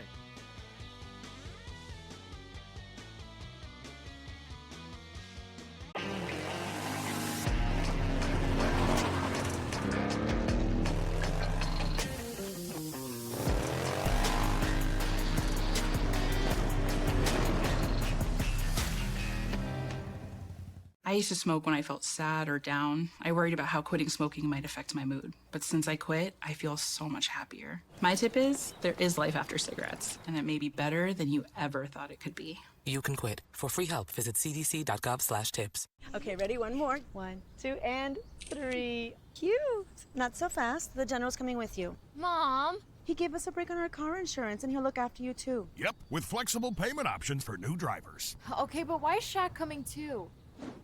To show. For a great low rate, go with the General.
There is the car of Jack Baldwin, that left rear off that race car. Big wreck in turn number 1 between Jack Baldwin and Jake Crum.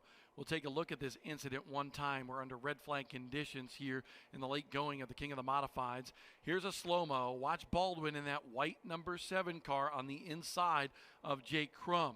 Going down into the corner here, Tommy Baldwin talked about maybe that left rear going. I don't know about that, but I can tell you it's a wiggle on that race car because he breaks loose, does not come up the racetrack. You see it right there, already breaking loose going into the corner, and he hits Crum with the right rear initially. That shows you he had a loose race car. If he was going to take him out, it would have been with the right front. So Baldwin gets loose going down in the corner, hits Crum with the right rear, but puts Crum up into the fence. Both cars mangled, wrecked here at South Boston Speedway. This race has had 2 years now. This is the second year, and we've had defining moments of it. Some of them have been, the king being crowned. Some of them have been hype. Some of them have been controversy. Last year, that controversy came with a same driver, Jake Crum and Matt Hirschman, with some contact. Also last year, Woody Pitcat and Ryan Newman. I think, Bob, the reason for that is simply put, it means a lot to these drivers. It's not just the $20,000 to win, the $12,500 to finish second, which in modified racing is absolutely huge numbers. But, everybody wants to win this race, period. And when you lose, tensions are high. When you feel like you've been wronged, tensions are high. For us to sit up here and analyze that, we have that opportunity to because we see that replay, okay? Jake Crum just got put in the wall. From his point of view, he got put into the wall. So no wonder why he's upset. He showed the maturity to calm down first before going on camera, but he has the right to be upset. And if you're really thinking about it, it's kind of like I said on the other side of the spectrum, at Anderson. I said, listen, Jake Crum didn't mean to do what he did to Jack Baldwin, right? Well, same thing there. You're running on the outside. You're Jake Crum. It's hard to tell. You just know Baldwin's on the bottom side of you, and you're wrecked with Baldwin up in 1 and 2.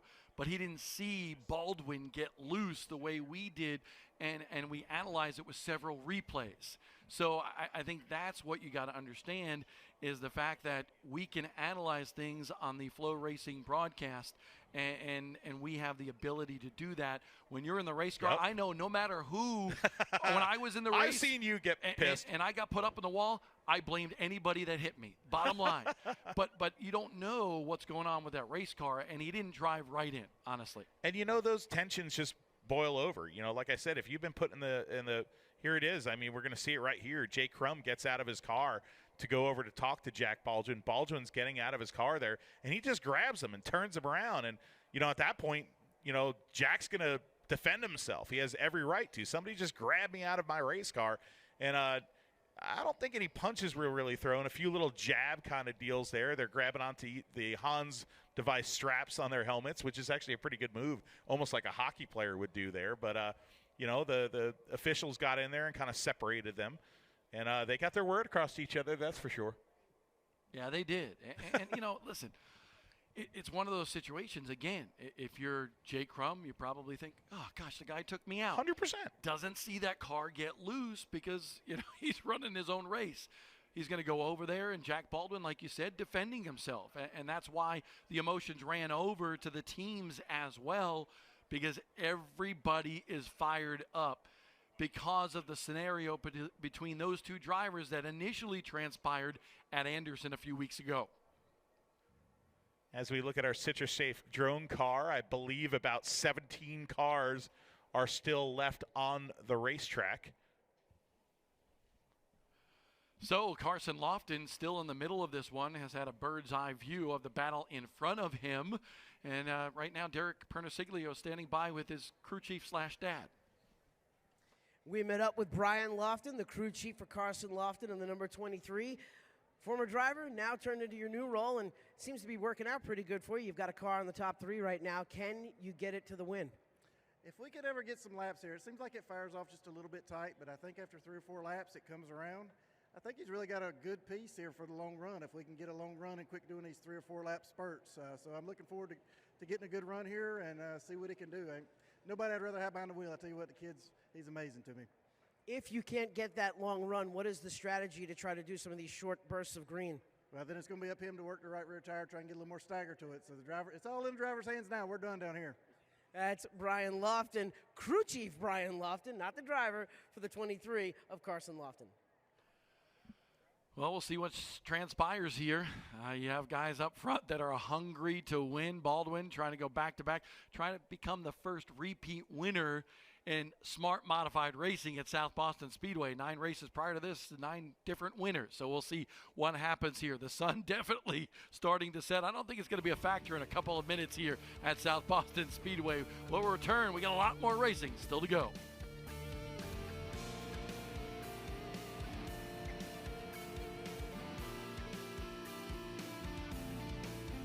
I used to smoke when I felt sad or down. I worried about how quitting smoking might affect my mood. But since I quit, I feel so much happier. My tip is, there is life after cigarettes, and it may be better than you ever thought it could be. You can quit. For free help, visit cdc.gov/tips. You built this? It was easy once I found the parts.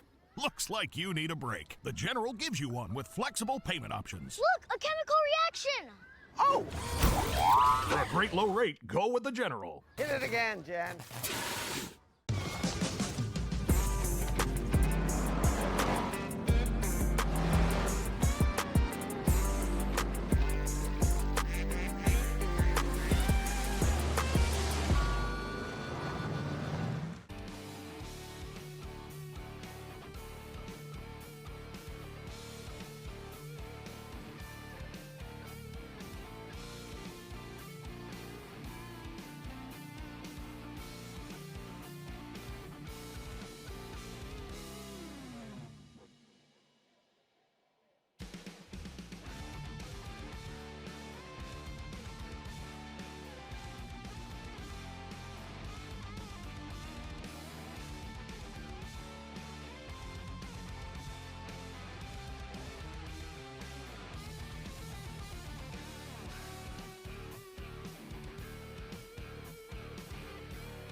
Lots of activity going on down here on pit road. We had a chance to run over to the Kevin Powell Motorsports crew and talk to crew chief Will Spa. Will, the car has been decent all day. It seems like you guys have slowly been chipping away at it. What's Brandon been saying about the car and what changes have you made? Yeah, started the first race. The car was pretty good, a little bit snug. Made a pit stop on lap 44 and made some adjustments. The car's pretty good now, and got our tire, so we'll see what we got. Everybody's done a real good job today, so we're pretty happy with what we got. Well, so far the crew has been pretty happy. They've been in the top 5. They just got their 3rd place spot back, but Will Spa actually wanted to be 4th because they wanted the inside lane for the restart. He could be in a pretty good position right there in that 4 spot, but things will be also determined by the cone, the CitraSafe Choose cone that is going out right now on the front straightaway on lap 91 of the 125 lap King of the Modifieds. Which way will the leader, Matt Hirschman, choose?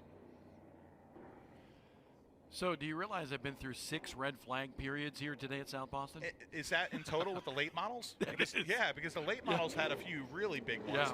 Hirschman goes low, Baldwin goes high, Carson Lofton goes high to follow Luke Baldwin.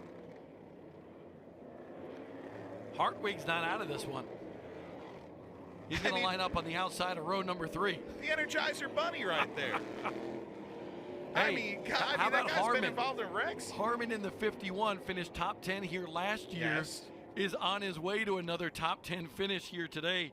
Harmon actually running right now in 7th. You know, I talked to little Paulie before the race, and I said, to finish first, you must first. And he says, do good? Do what? I'm like, no, to finish first, you must first finish. That's a Steve Burns line. Yeah, I think, I don't know who, somebody's had to have come up with that. I love Burnsy. Burnsy was the man. He was, absolutely. Chris Pastriak as well. Chris Pastriak as well in the top 10 in the blue number 5 machine. Oh, look at, the 20 now. Holy moly. Eddie the left McCarthy rear has on that damage, car. yes. McCarty's got all sorts of damage, but like the Energizer Bunny, just keep on going. Taking a licking, keep on going. Hey, listen, if you could stay out of the trouble, if you could stay out of the carnage, you have a shot at the, finishing good, or who knows what's going to happen here in the final 34 laps. I'm not good at math, Bob. No, you aren't. But I am. And I'm saying this lap we're going green. Keep it to simple math. Hirschman and Baldwin front row. Hirschman fires first but misses that shift a little bit slow on the shift. Baldwin's got a run on the outside. Hirschman trying to beat him to turn number 3. Baldwin not giving up on the outside. Baldwin, he's got that teenage youth and exuberance on the outside, but so much experience by Hirschman, and he's good. He grabs that lead. The crossover to some degree? No. Lofton in 3rd. 4th is Paulie Hartwig. 5th is the 0-4 of Brandon Ward, and here comes Kopchik again. Paulie Hartwig started 28th today. He said before the race, I don't think I can win this thing. Well, folks, he's in 4th position right now for the 14-year-old driver. Youth gone wild on the Smart Modified Tour, but right now, it's the KG veteran in the lead. You know, I heard you on the Smart Modified Tour podcast talk about, the teenagers and so forth. Yes. And I do have to say, Steve Park and Mike Uinitsko were young teenagers when they ran really well in the modified ranks. In fact, Uinitsko, right, but Uinitsko started at Islip, right? 15, in the right? Lou Hennessy car at 14 or 15 years old. Yeah, absolutely. So teenagers do well, but this is really a veteran class through the years. We're seeing a veteran lead this race. The youngster Luke Baldwin and Carson Lofton and Paulie Hartwig in 2nd, 3rd, and 4th, and another veteran in 5th in Brandon Ward. Brandon Ward right now sees daylight underneath the 73. The 73 gives him that groove entering turn number 1. Painting the bottom yellow line is Brandon Ward. That has left the room for Steven Kopchik, who forces his number 1 to the bottom of the 04. Kopchik now battling for that position underneath Ward. The battle is on for the 4th, 5th, and 6th spot. Incredible performance by all of these guys. Look at Kopchik not giving up on the inside. Brandon Ward fell back a little bit on that most recent restart, and now the inside groove has been opened up. Kopchik is like, hey, you guys aren't there, I'm going for it, and it's paying off as he's able to move into the 5th spot and now firing away at Paulie Hartwig for 4th. 100 laps on the scoreboard. Kopchik making the march to the front. Hartwig washes up high, loses a spot to Kopchik, also loses a spot to Ward. So Kopchik now up to 4th in this one. Brandon Ward back to 5th. Hartwig in that 6th spot. 7th at 51, just behind this pair, or trio, I should say, the 51 of Jaden Harmon. And Jaden Harmon, how about this? We go back to street stock stats here.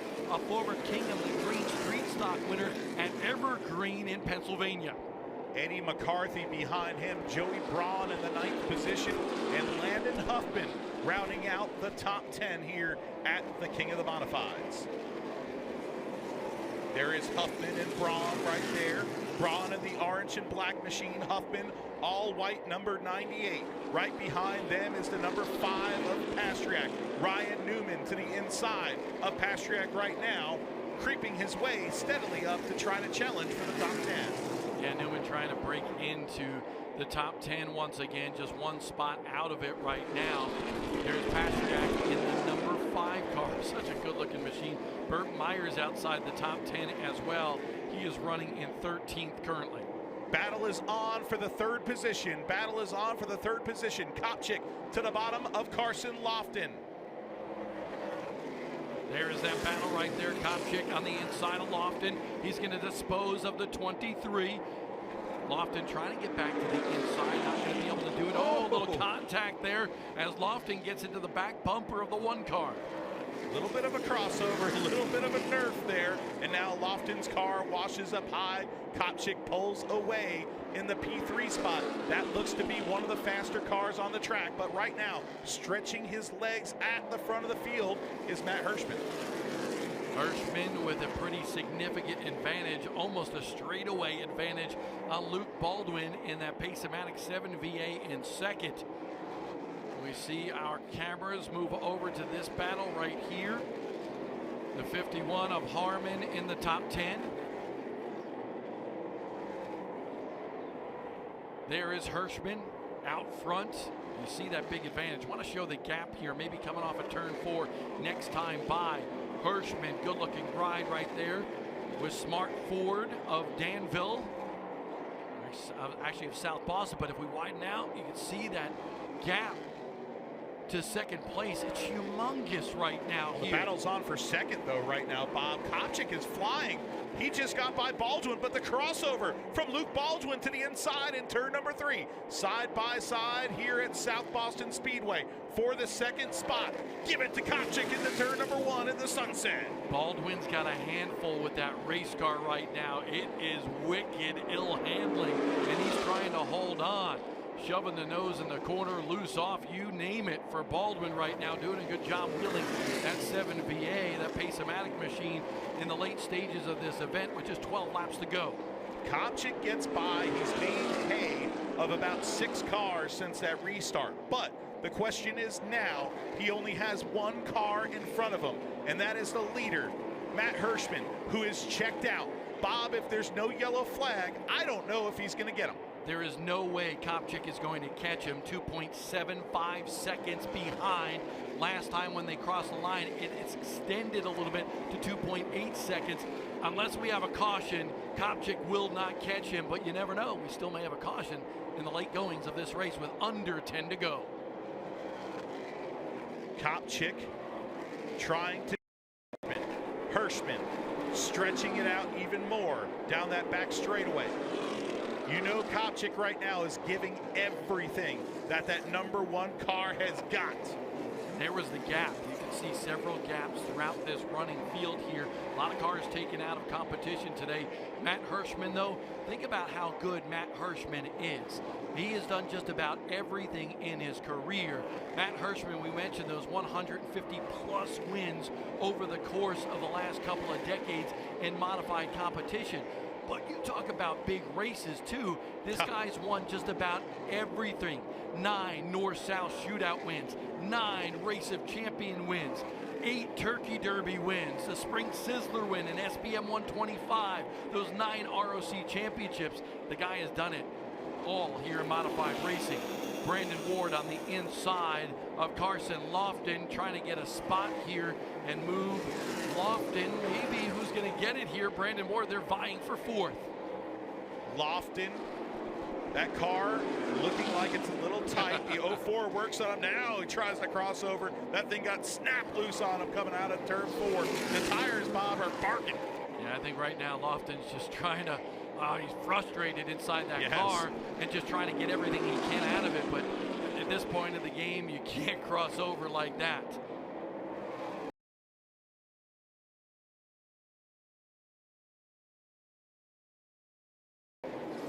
Coming to 2 to go here in the Smart Modified Tour powered by Matic. Lap 2 laps to go. Lap traffic, Bob, might play a factor here. I don't know. The 60 has to get around lap traffic cleanly. He's coming up on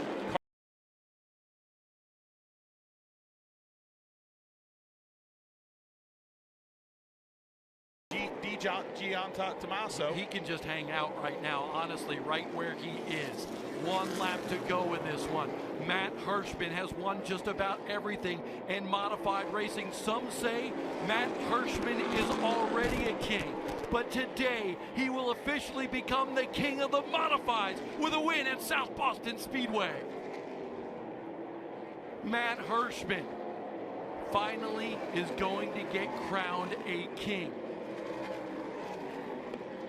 Hirschman, a master of the modifieds. They call him Big Money Matt.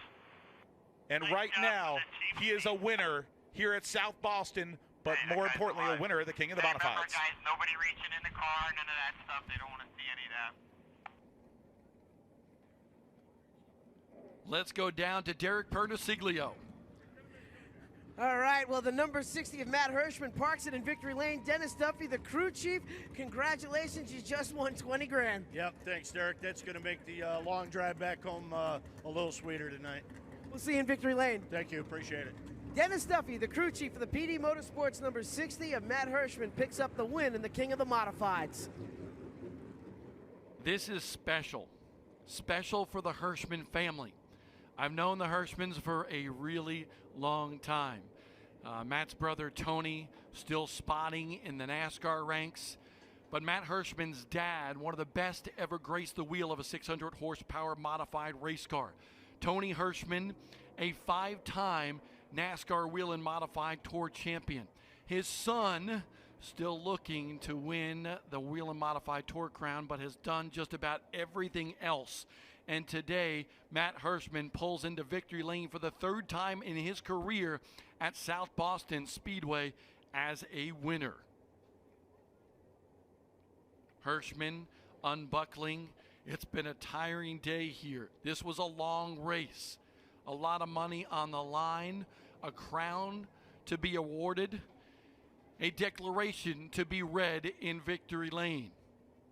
But at the end of it, Matt Hirschman will pull out from South Boston, Virginia, richer by $20,000, as well as being honored as a king of modified racing.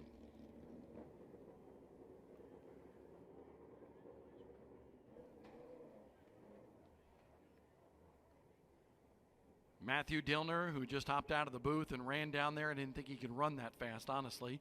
But he's down in victory lane. He will read the declaration. Richie Evans Pinto, one of the cars that he drove to so many victories, we believe around the late 70s era with this current Pinto that's here at South Boston Speedway today. But Matt Hirschman gets the job done when it counted, had the best car at the end of 125 laps here today. We hope you enjoyed all the coverage here on Flow Racing. Still awaiting Matt Hirschman to climb out of this race car. Good runs by Stephen Kopchik here today, as well as Luke Baldwin. Matt Hirschman climbs out victorious here. He's a king of the modifieds by winning this one at South Boston Speedway. Down to Derek. Well, Matt Hirschman picks up the win in the PD Motorsports number 60, and the time has come for his coronation.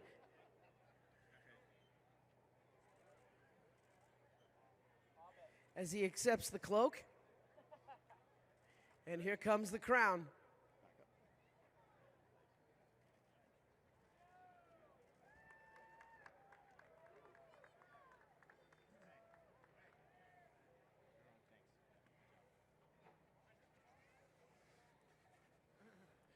Hear ye, hear ye. A decree from the Commonwealth to all nations.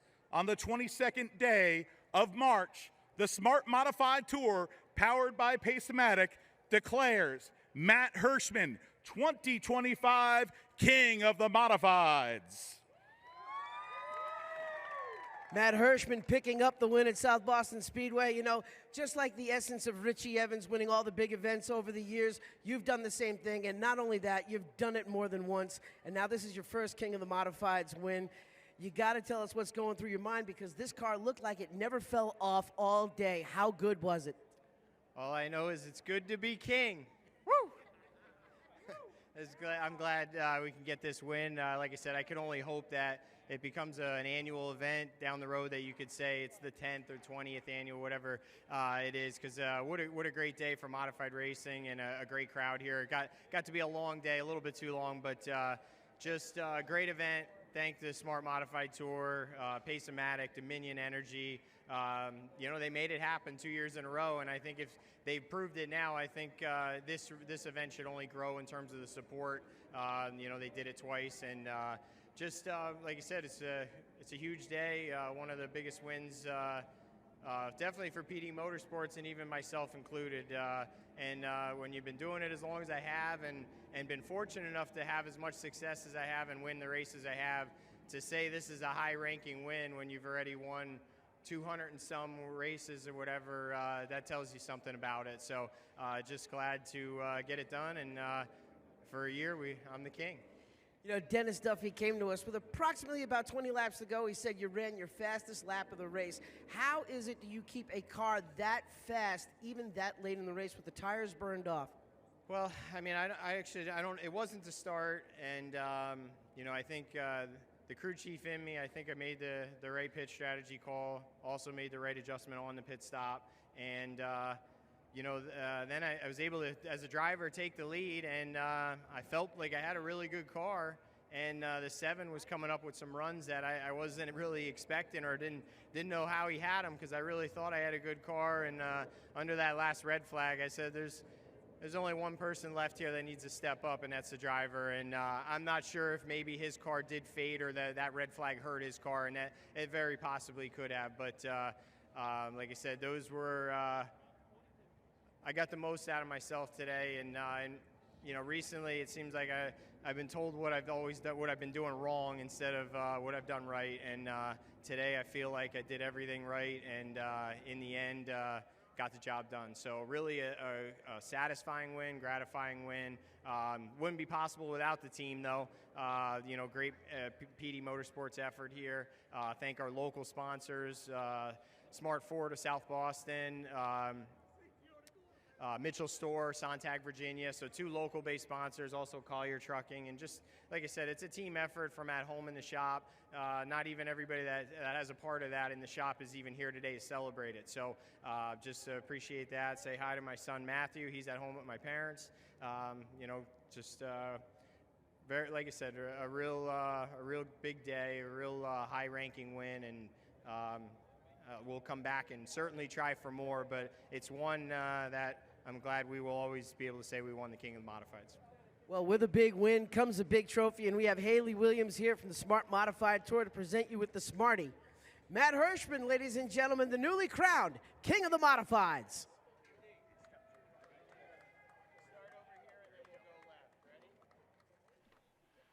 A lot of festivities down there with Haley Williams from Banker's Life, as well as the Pacematic. Thank you to Dominion Energy as well for all that they've done for this particular event, and they are now a full-time season-long sponsor of the Smart Modified Tour as well. What a race we had here today. So much racing action around this racetrack. Matt Hirschman getting the victory. Stephen Kopchik in second. Luke Baldwin in third. Brandon Ward winds up in fourth. Carson Lofton rounds out that top 5. Paulie Hartwig, don't know how he did it, but he wound up 6th here today. Joey Braun in the Hillbilly Ride, that 79 car, in 7th. 8th is Ryan Newman. 9th, McCarthy. And 10th for the second straight year, Jaden Harmon. Let's go down to Derek once more with the runner-up. Second place is the number 1 of Stephen Kopsik.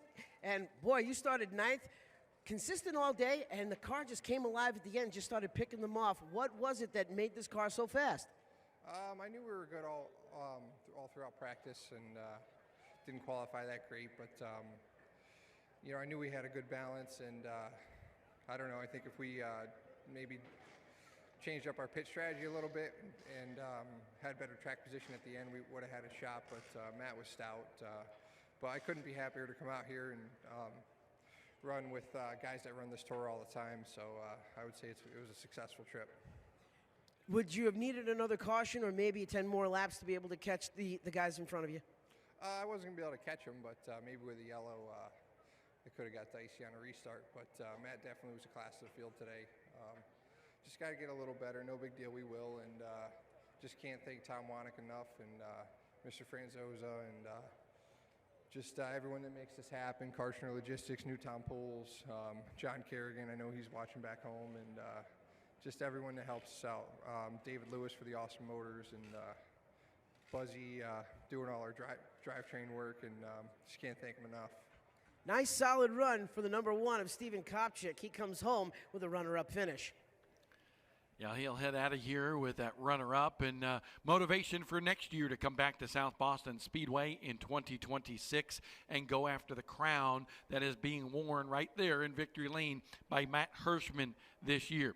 Last year, the crown was actually worn by Luke Baldwin. He comes up just a little bit short here today. Derek Pernasiglio is standing by with him. And we're down here with sprint car driver Luke Baldwin. That thing looked sideways. You were really driving it off the corner, just sliding it. Was it that loose for you?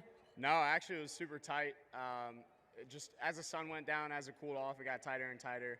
After the fuel stop, we fired off tight, and it just kept getting worse. And I was just driving it with the throttle a little bit there, so that's what that was, just kind of letting it hang a little bit. But yeah, we led some laps at the beginning. Pretty good race car, a little on the free side. Short pitted the tire, really good strategy. Yeah, we were in really good position on a short run to take the lead there a couple times from Matt, but like I said, as the sun went down, just lost a little right front grip, and it never came back, just chattering all the way around the racetrack. But second place car for a little bit there, then third place car at the end when the sun went down. But, you know, we had a chance, so that's all you can ask for. Really good points day for us. Lost to some of the best, you know. Matt, been doing this a really long time. Steven's really good race car driver in his own right. Yeah, so nothing to hang our heads about. Took the points lead, so we'll move on to Orange County and hopefully take one down there. Did you need another caution to be able to get the tires to go where you wanted to catch the guys in front of you? I don't know. I definitely didn't have anything for the one. Well, I should say I didn't have anything for either because the 60 was flying once the sun went down. I think he was a little on the free side beforehand, just lacking a little forward grip. And then once the sun came down, that came to him. So that's what I got worse and he got better, and that's what got us. But, you know, I think we had a really even race car before that. Maybe he was a little bit better on the long run. But, yeah, just cautions probably wouldn't have done much for me. That like I could fire off okay, but after 2 laps, it was far gone. Well, Matt Hirschman may have walked away with the win. Oh, you got one more thing. What is it? Yeah, I got to thank everybody that makes it happen. I got to thank Pace-O-Matic, Sadler Stanley Racing, the Stanley Law Group, Mohawk Northeast, Bell Helmets, Racing Electronics, my parents, Neil Cantor, Phil Stefanelli at PSR Products. Yeah, just it takes a village to get this thing going, and I'm just the pilot. This thing goes fast on its own. So, yeah, we'll set our eyes on the truck race next Friday. I'm fired up about that. That's another race he's excited about. Matt Hirschman may have won the race, but now Luke Baldwin is the point leader in the Smart Modified Tour. Hey, we're fired up about Luke Baldwin next Friday at Martinsville Speedway as well. We cannot wait to see him run that event. Matt Hirschman still going through the Pace-O-Matic Victory Lane celebratory King crowning down there, and $20,000. He'll get the check here soon. We'll recap things from South Boston when we return here to Flow Racing. Trailers leaving, but we got a little bit more.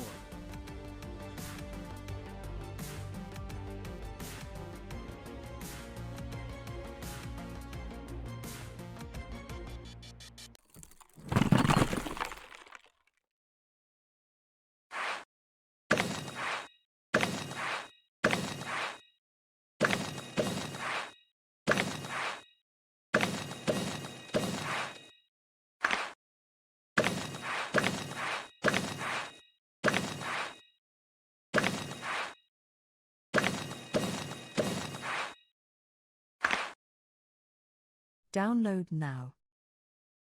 Enerpac low-height hydraulic cylinders are versatile and durable. And with several models to choose from, there's an RSM low-height cylinder for many different applications. Buy now at enerpac.com. Not so fast. The general's coming with you. Mom! He gave us a break on our car insurance, and he'll look after you, too. Yep, with flexible payment options. Okay, but why is Shaq coming too? To show you how it's done. For a great low rate, go with the General.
The sun has almost set here on the King of the Modifieds at South Boston Speedway, but man, was today a show. Not only modifieds, NASCAR late models, super stocks as well. We saw plenty of racing here at the home of the Bologna Burger. And yes, I did have two today.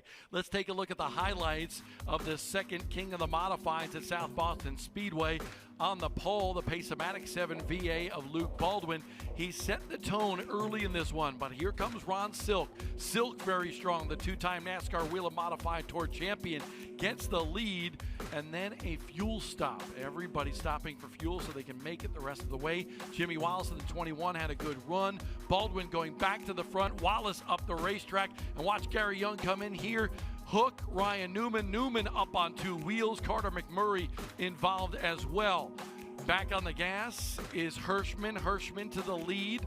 The 7VA is still there. And then Jack Baldwin and Jake Crum in a controversial incident down into turn number one. They had war of words down there and got into a little pushing and shoving match as well down there. Let's just call it that. They were not happy. Hirschman able to lead the field to the checkered flag and be crowned the king in victory lane here today at South Boston. Wow. What a couple of days of racing action here today. Plenty of drama in this one, Derek.